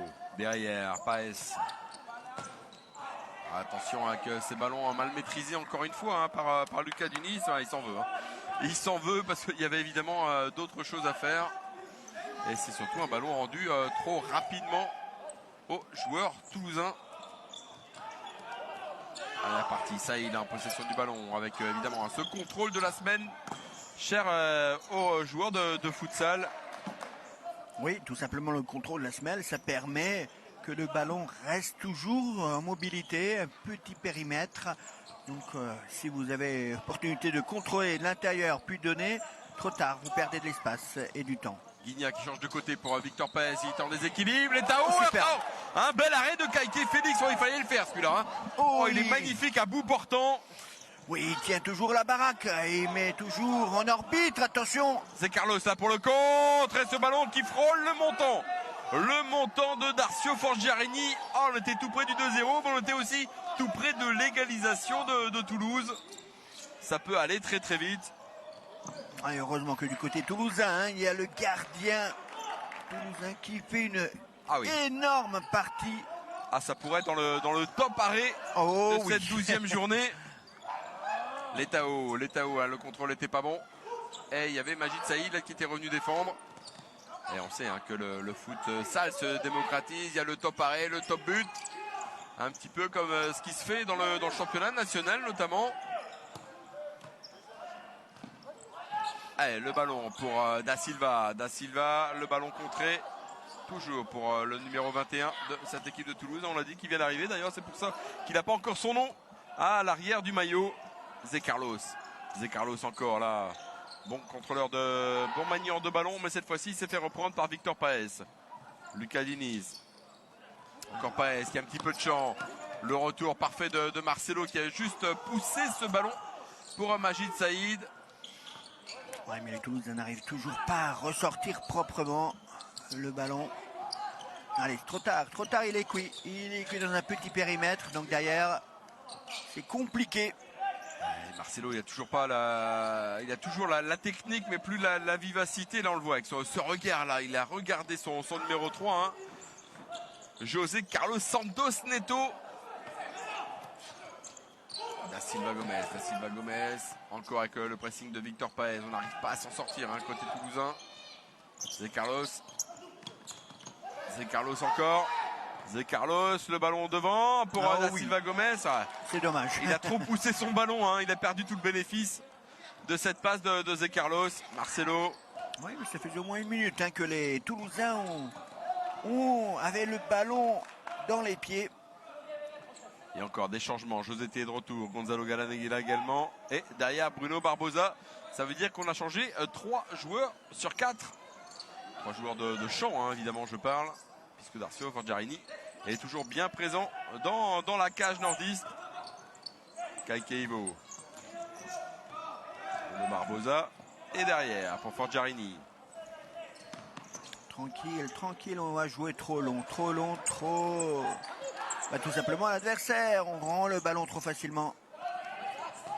Willy Oliveira contré par Kaikeivo. Et on parle, hein. On voit Kaiké Félix et Oliveira qui parlent beaucoup à son banc. À Marcelo Serpa. Allez, le ballon devant pour De Los Santos. De Los Santos qui perd ce ballon, récupéré par Josété.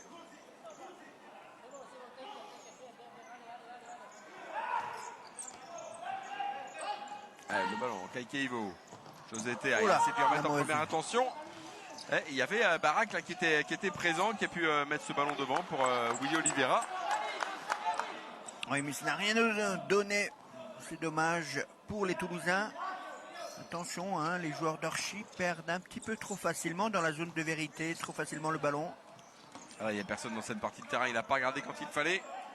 Darcio Forgiarini, c'est rare, hein, des mauvaises relances du portier nordiste. Ouais, et le ballon qui est donc rendu aux Toulousains. Oui, mais le pressing justement a été à bon escient et ça a manqué de solution. Attention du côté toulousain, on commence un petit peu plus à avoir l'opportunité des occasions. Ah, c'était De Los Santos là qui a essayé de s'amener le ballon vers le but et ce ballon qui est sorti avec la bonne intervention de Darcio Forgiarini. Allez, le ballon qui est reparti. Gonzalo Galan pour Kayke Ivo. Barbosa, Zé Carlos là qui intervient.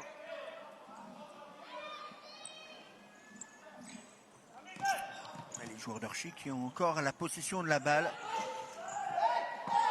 C'est bien joué là justement pour attirer les joueurs. Oh, c'est bien joué ça aussi du talon. Et pour le ballon n'est pas sorti. Kayke Ivo cette fois-ci il s'emmène un petit peu les crayons. Willy Oliveira, c'est bien joué le pif-paf. Et on est reparti avec Zé Carlos. Zé Carlos, il est capable d'apporter le ballon de attention. Allez, à 3 contre 1, on va donner dans l'axe. Oh là là là là là là. Et le compte de l'autre côté. Et c'est parti de l'autre côté. Pointu. Willy Oliveira. Oh la faute. Non. Monsieur l'arbitre, il me semblait pourtant avoir emmené un Zé Carlos dans son intervention. Bruno Barbosa. Ouais. Et on s'est levé comme un seul homme du côté du banc. Alors qu'on revoit au ralenti. Ah non. Bah non finalement. Quand on voit le ralenti, on n'a pas l'impression qu'il a été touché. Oui, mais comme souvent, tout dépend du positionnement de l'arbitre. En tout cas, l'arbitre était très bien placé. Il a estimé que Bruno Barbosa n'a pas touché Willy Oliveira. Ouais, ça semble être bien vu de la part de monsieur El Qatari. Et là, cette frappe de Majid Saïd qui s'envole au-dessus du but de Darcio Forgiarini. Ouais, cette équipe, effectivement, toulousaine est venue avec un autre esprit, mais toujours en train de presser très haut. Allez, Kayke Ivo, là, qui est bon contrôle de la poitrine, il essaie de se retourner, il cherche la solution derrière pour Gonzalo Galan, et encore un ballon qui vole. Ça fait beaucoup quand même ce soir. On a du mal à trouver les cages de part et d'autre. Et puis quand on les trouve, voilà l'homme de la rencontre. Ouais. On le voit à l'écran. Kayke Félix de Oliveira. Lui tout seul, est en train de les dégoûter, les joueurs, les attaquants d'Orchi. Et c'est grâce effectivement à ces arrêts que l'équipe de Toulousaine est toujours dans le coup et n'est en train de perdre que un petit but. Et auteur de 2 buts cette saison d'ailleurs, le portier Ogaronnais. Josete derrière pour Barbosa, le ballon qui était pour Kayke Ivo, mais finalement il y a l'intervention de Willy Oliveira. De Los Santos derrière. Le ballon encore contré, Bruno Barbosa. Il faut l'intervention une nouvelle fois en défense de Rémi Barak. Après un premier ballon contré par le joueur d'Orchi. Kayke Ivo, lui aussi qui est contré par Majid Saïd. Et une faute. Elle est grosse celle-là aussi. La grosse faute de Kayke Ivo. Et on voit la bonne réception et derrière la faute. En tous les cas, l'arbitre de la rencontre de ce côté, M. Maël, effectivement. Maël Messaoudi, effectivement, ouais. Était bien placé. Deuxième faute collective de cette deuxième mi-temps. Allez, Majid Saïd pour Willy Oliveira.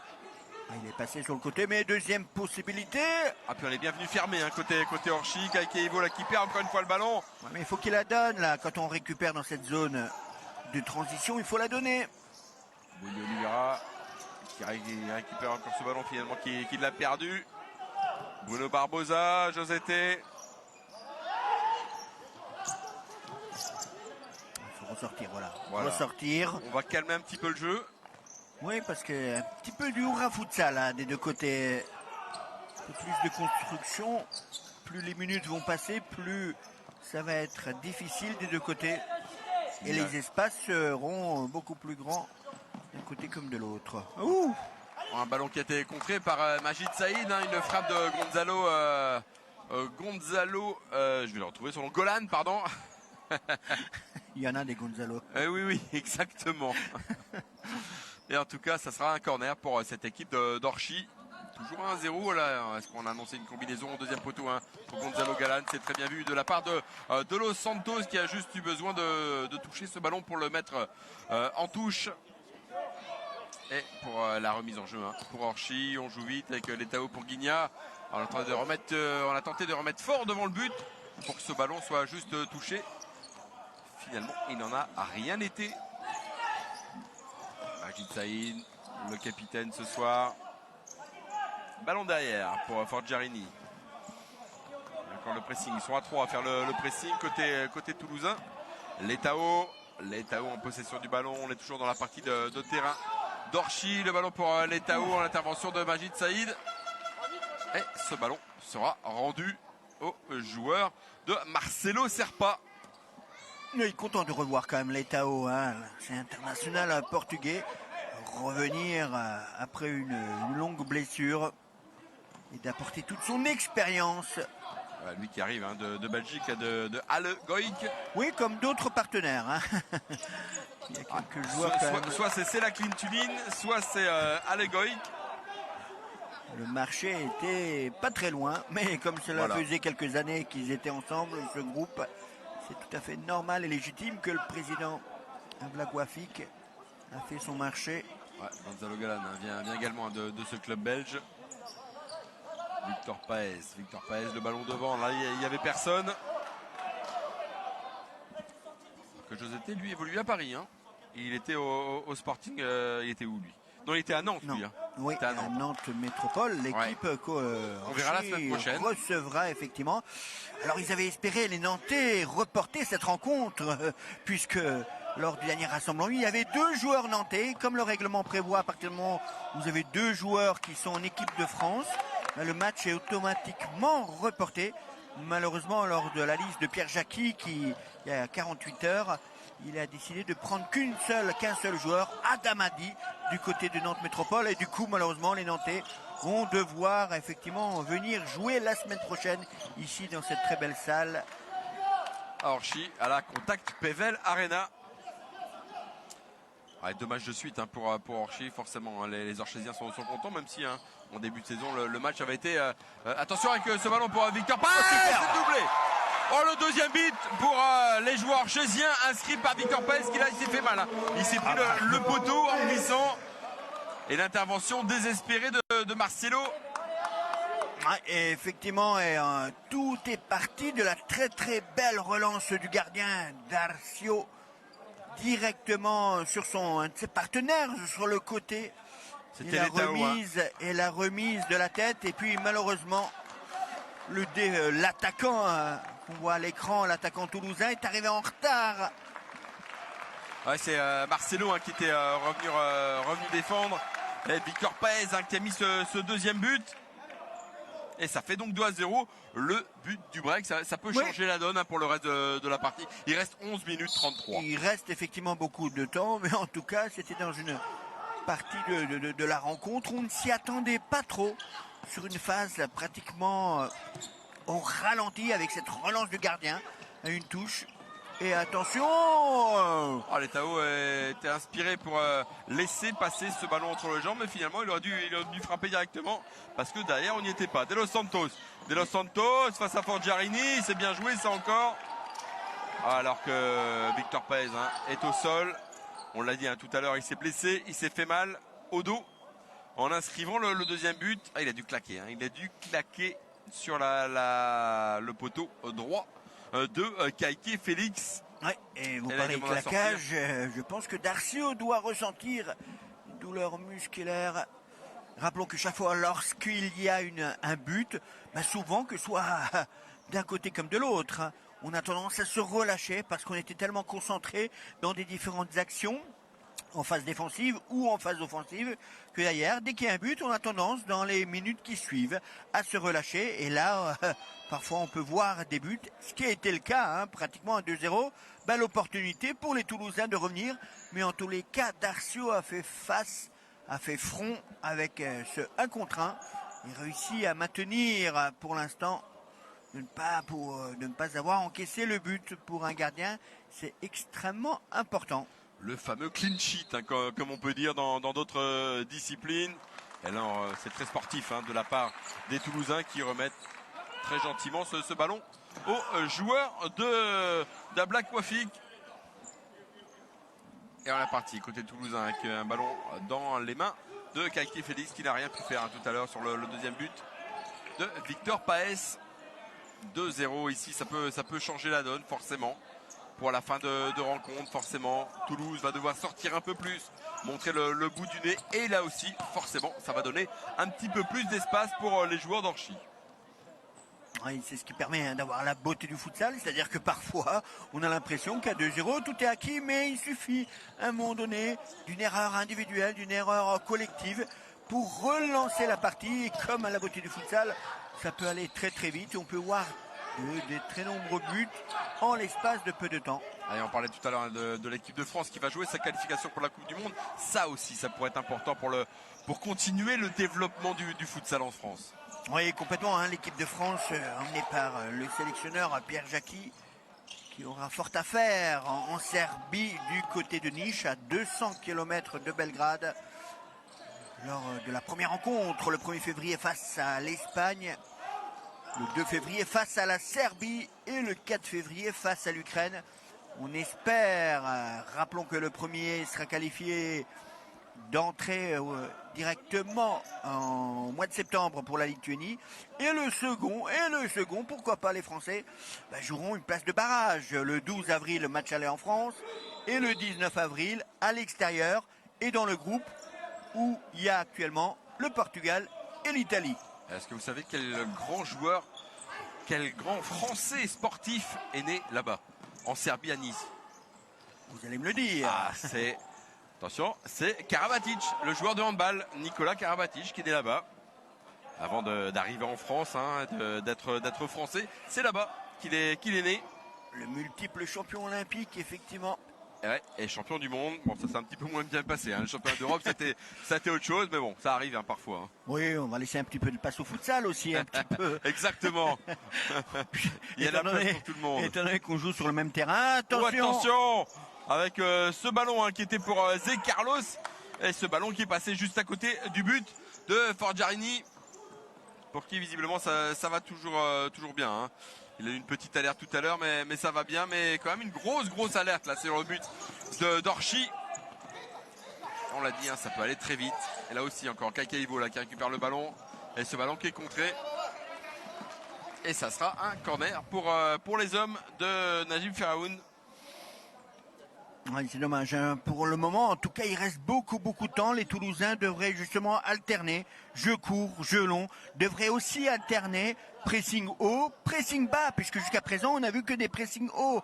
Donc, à un moment donné, quand vous n'arrivez pas à trouver la solution, il faut essayer de trouver une autre solution. Et l'autre solution, ça peut être aussi de défendre bas, de laisser le ballon aux joueurs d'Orchy, à eux de pouvoir construire. Et puis, à un moment donné, pourquoi pas, peut-être dans la construction, les joueurs d'Orchy pourraient faire une erreur. Et c'est là où les joueurs de Toulouse Métropole pourraient en profiter pour partir en contre. En tous les cas, jusqu'à présent, ça n'a pas été le cas.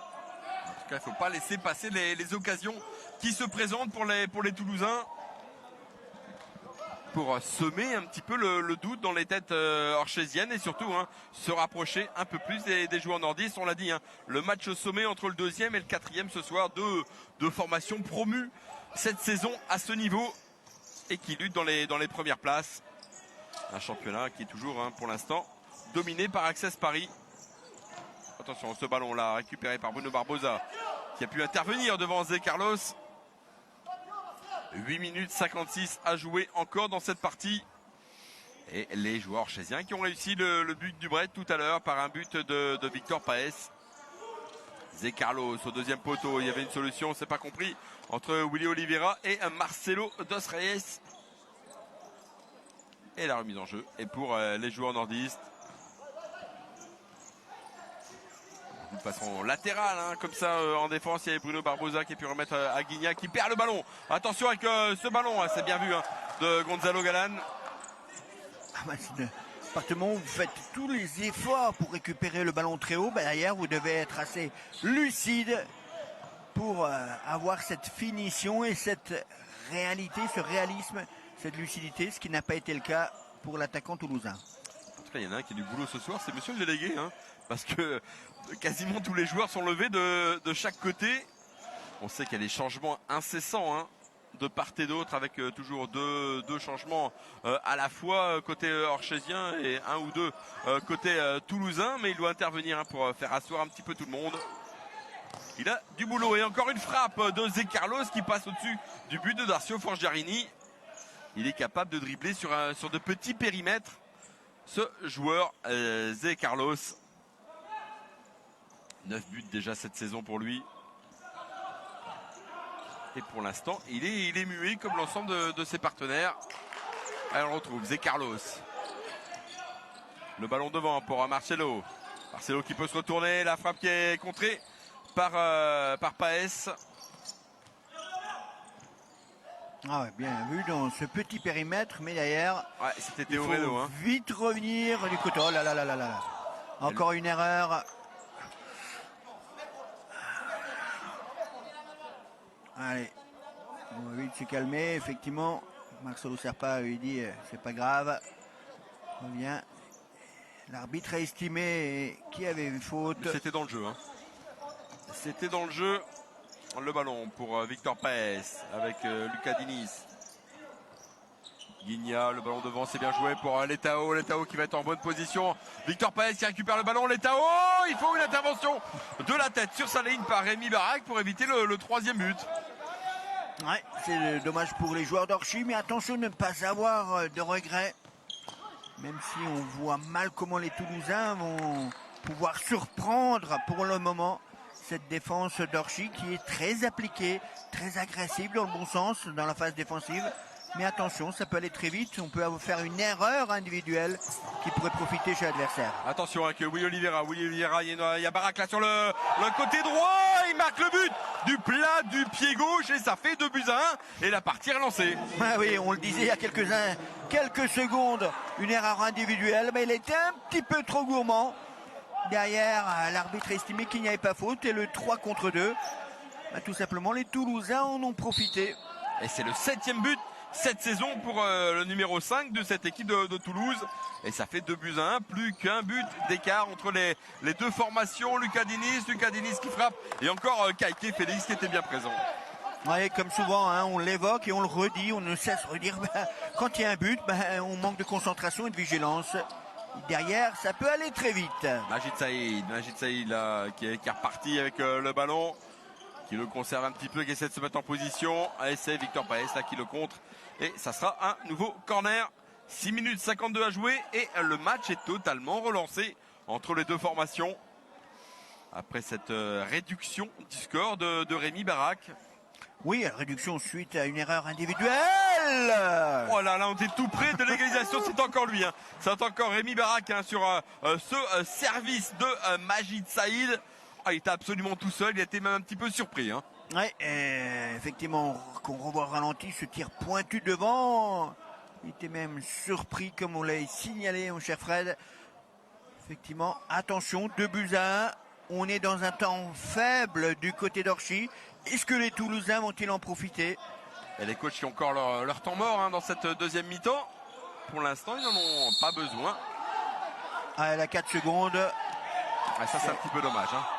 Ça, c'est un petit peu dommage. Il s'en veut certainement. Kaiké Félix. Ouais. Il a estimé effectivement l'arbitre. Un double passe au gardien. Du coup, coup franc donné à l'équipe d'Orchy. Allez, 2-1 pour l'équipe d'Orchy. 6 minutes 43. Encore du suspense. Il y aura forcément encore des occasions de part et d'autre. Allez, Lucas Diniz pour le tirer. Le ballon à droite pour Guigna. On va essayer de jouer vite. Hein. Letao qui s'est retourné. Le ballon derrière pour Lucas Diniz.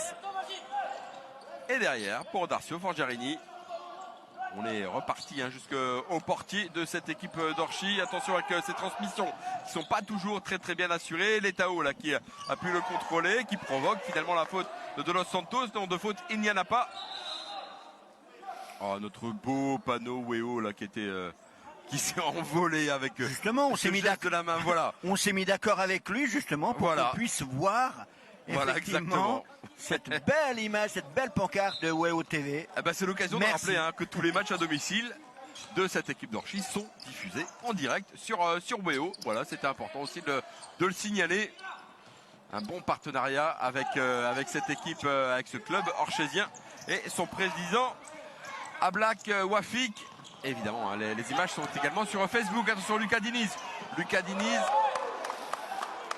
Ah, ça veut dire que Orchi finalement diffusé dans le monde entier. Oui. Voilà, on peut le dire. Effectivement, et on ne peut que remercier la direction de WOW TV et le président Black Wafik de pouvoir donner l'opportunité des rencontres qui sont à domicile dans une très belle salle, il faut le signaler, avec du beau spectacle, avec des joueurs de qualité et avec à chaque rencontre des buts. C'est ça le futsal. Et du suspense, et il y en a ce soir évidemment pour cette partie entre Orchi et Toulouse avec un ballon trop profond, hein, destination de Gonzalo Galan. Mais c'était pas mal joué. Allez, on est reparti à droite avec Rémi Barra qui a redonné espoir aux Toulousains mais qui là perd ce ballon. Willy Oliveira qui a sorti ce ballon et la remise en jeu pour les joueurs orchésiens. Oui, mais malgré tout, hein, les Toulousains ont réussi à revenir dans la partie grâce à une erreur individuelle quand même. Rappelons, hein, à aucun moment cette équipe toulousaine n'a réussi à prendre le dessus à part au moment où il y a eu une erreur individuelle. C'est ce qu'on l'évoquait. La maîtrise, elle est là du côté d'Orchi, mais tant que vous êtes concentré et appliqué, ça va. Sinon derrière, c'est compliqué. Et vous donnez l'opportunité à l'adversaire, ce qui a été le cas pour revenir dans la partie. On a vu hein, Oliveira qui a parfaitement bien protégé ce ballon. Rémi Barak qui a tenté de remettre un Majid Saïd. Et finalement, les Orchésiens ont pu récupérer, dommage, hein, ce contrôle de Gonzalo Galan hein, qui était mal assuré. Et ça sera donc une remise en jeu pour les joueurs toulousains. 5 minutes. Le Money Time est lancé entre ces deux formations. Est-ce que les Orchésiens vont réussir à garder ce petit but d'avance ou est-ce que les Toulousains vont réussir à égaliser et revenir totalement dans la partie? Il y aura forcément hein, des actions de part et d'autre. Et puis des deux côtés, rappelons qu'ils ont encore l'opportunité de prendre un temps mort. Rappelons aussi qu'ils peuvent aussi jouer avec un power play. Et voilà, avec effectivement le chasuble qui viendra à un moment donné, pourquoi pas, un joueur de Toulouse va peut-être apporter la chasuble en tant que gardien volant pour éventuellement égaliser. Marcelo, ballon devant, cette fois-ci le ballon est perdu. Ouais, les changements hein, des deux côtés extrêmement importants dans les derniers instants. On est vraiment véritablement dans le Money Time. Allez, Bruno Barbosa, Letao derrière pour Barbosa encore. Josete. Letao, les ballons circulent bien cette fois-ci. Il est perdu trop facilement. Et rendu au joueur toulousain. Et on est reparti avec Majid Saïd. Ah, on peut profiter hein, pour dire que pour le moment, hein, Garges mène 2-1 face à Toulon. Toulon avec une petite pensée pour Poupa, effectivement. Ouais. Et le KB, il est en train de perdre pour le moment. 3-2 face à Béthune, tout à fait. L'autre équipe des Hauts-de-France. Avec, il y en a même une troisième, puisqu'Aroubé hein, qui ferme la marche dans ce championnat de Division 1. Et pour qui ça va être extrêmement compliqué de se maintenir à l'issue de cette saison. Même s'ils disposent de superbes installations. On avait eu l'occasion de les visiter. Là, il faut parfois hein, savoir redescendre pour bien rebondir. On a vu plusieurs équipes faire ça. Oui, comme l'équipe de Toulouse, comme on voit à l'écran, qui était descendu de D1 en D2, puis est revenu. Il joue crânement sa chance dans ce championnat de France. Quatrième, hein, Toulouse avant cette rencontre. Et ce ballon encore qui sort, qui va être rendu au joueur toulousain. Avec Da Silva Gomez qui a remis à son gardien. Zé Carlos. Face à lui, Gonzalo Galan. Marcelo qui est toujours sur le parquet. Il a fait son retour il y a quelques minutes. Oh, attention en se retournant. Et Gonzalo Galan hein, qui a commis une faute justement sur Marcelo Dos Reyes. Zé Carlos. Ah, c'est un petit peu une partie d'échec là entre les deux équipes. C'est sûr qu'ils sont en train de devoir et surtout l'équipe à ne pas faire d'erreur. Ah, la tension va monter dans ces 2 minutes 33 là, qui restent dans cette partie. Le ballon devant pour Marcelo, encore une fois dos au but. Là, il n'est pas dangereux quand il est dos au but. On sait qu'il a une très très bonne technique. Mais quand il est dos au but, c'est pas efficace. Le ballon devant de Da Silva. C'était à destination de Théo Reynaud et ce ballon qui est sorti immédiatement.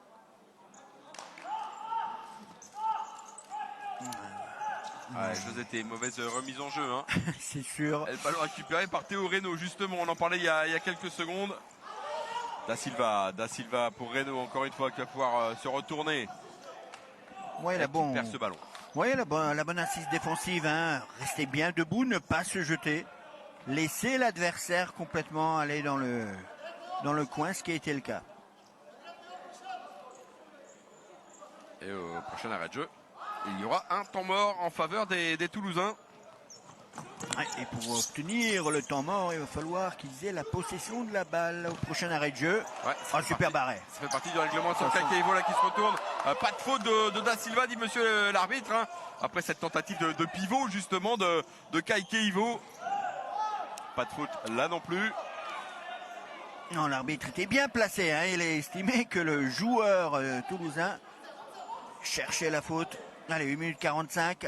La moindre erreur peut se payer cash. Et voilà, première opportunité, premier temps mort dans cette seconde période pour l'équipe toulousaine. Il restera ensuite 1 minute 43 à jouer. Là, on va peut-être sortir la chasuble, justement. On va voir dans quelques instants. On essaie de... Voilà. On sait que sur le banc, on essaie de chercher, justement. Ce sera sûrement Oliveira qui va amener...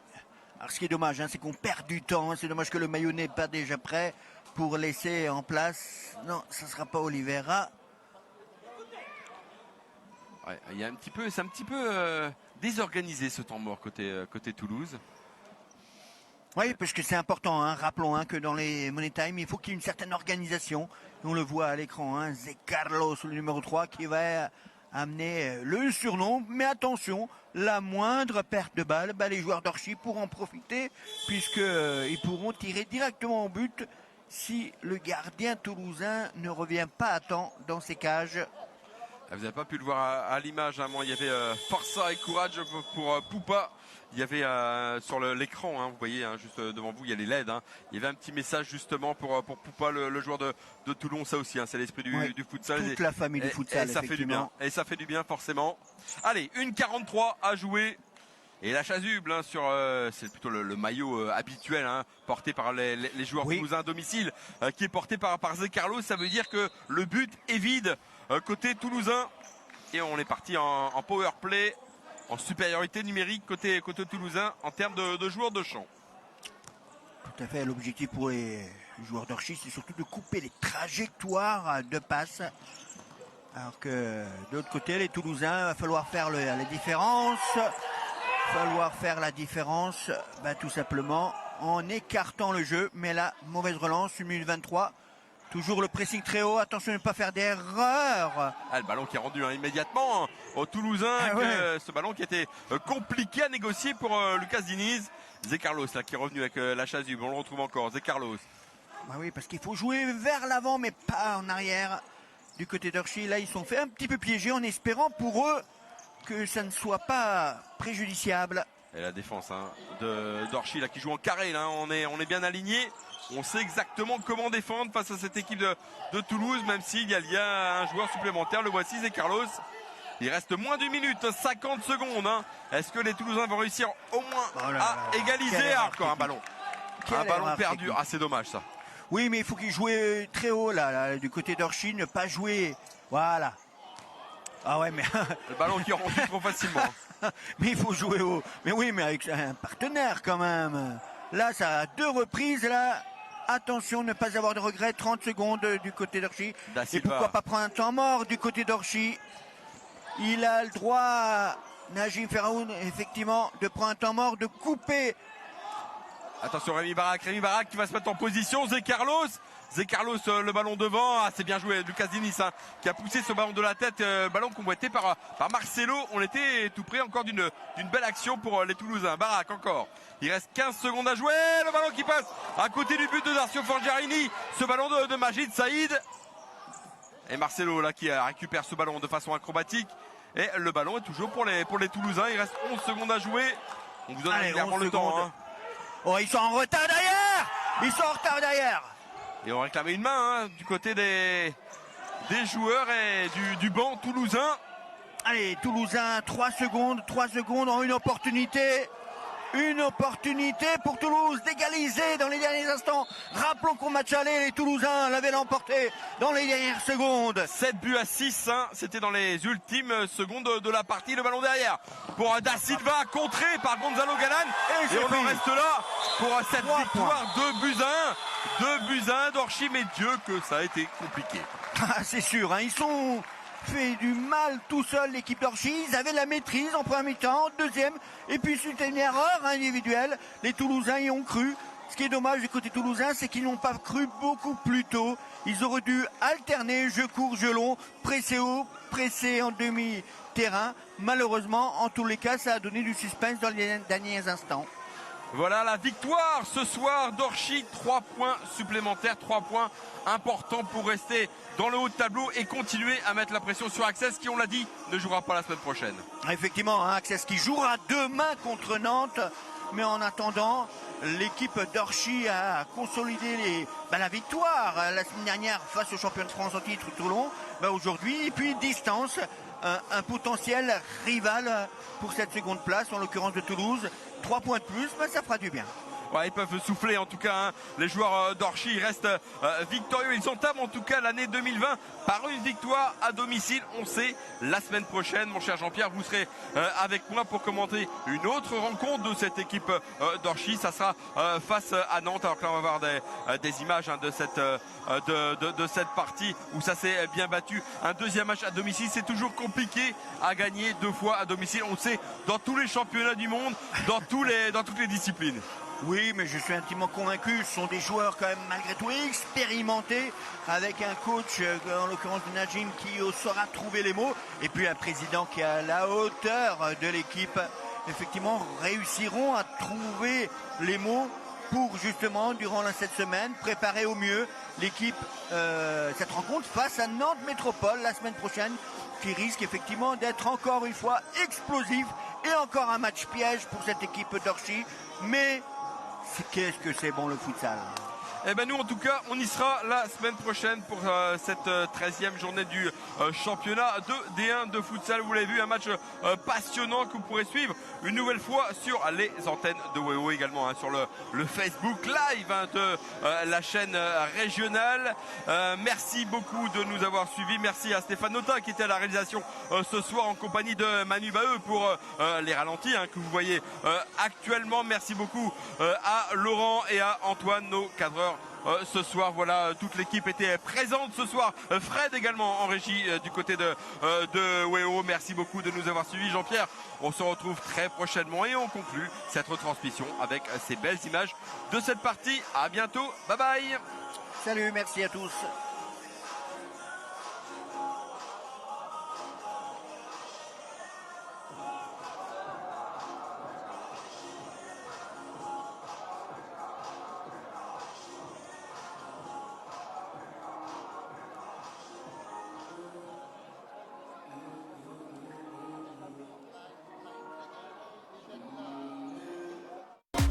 Tous avec votre équipe Orchi Pével Futsal Club, une équipe tous en cœur, Orchi vainqueur.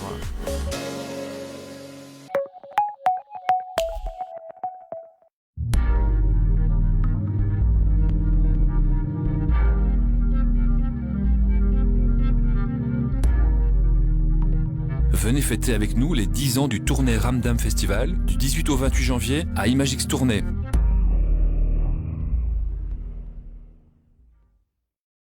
Jean se prépare à demander sa retraite. Avec le service en ligne Demander ma retraite, rien de plus facile. C'est simple. Une seule demande pour toutes vos retraites de base et complémentaires. C'est pratique. Tout se fait en ligne, c'est sécurisé. Une fois votre demande transmise, elle est examinée par un conseiller. À bientôt sur l'assurance-retraite.fr.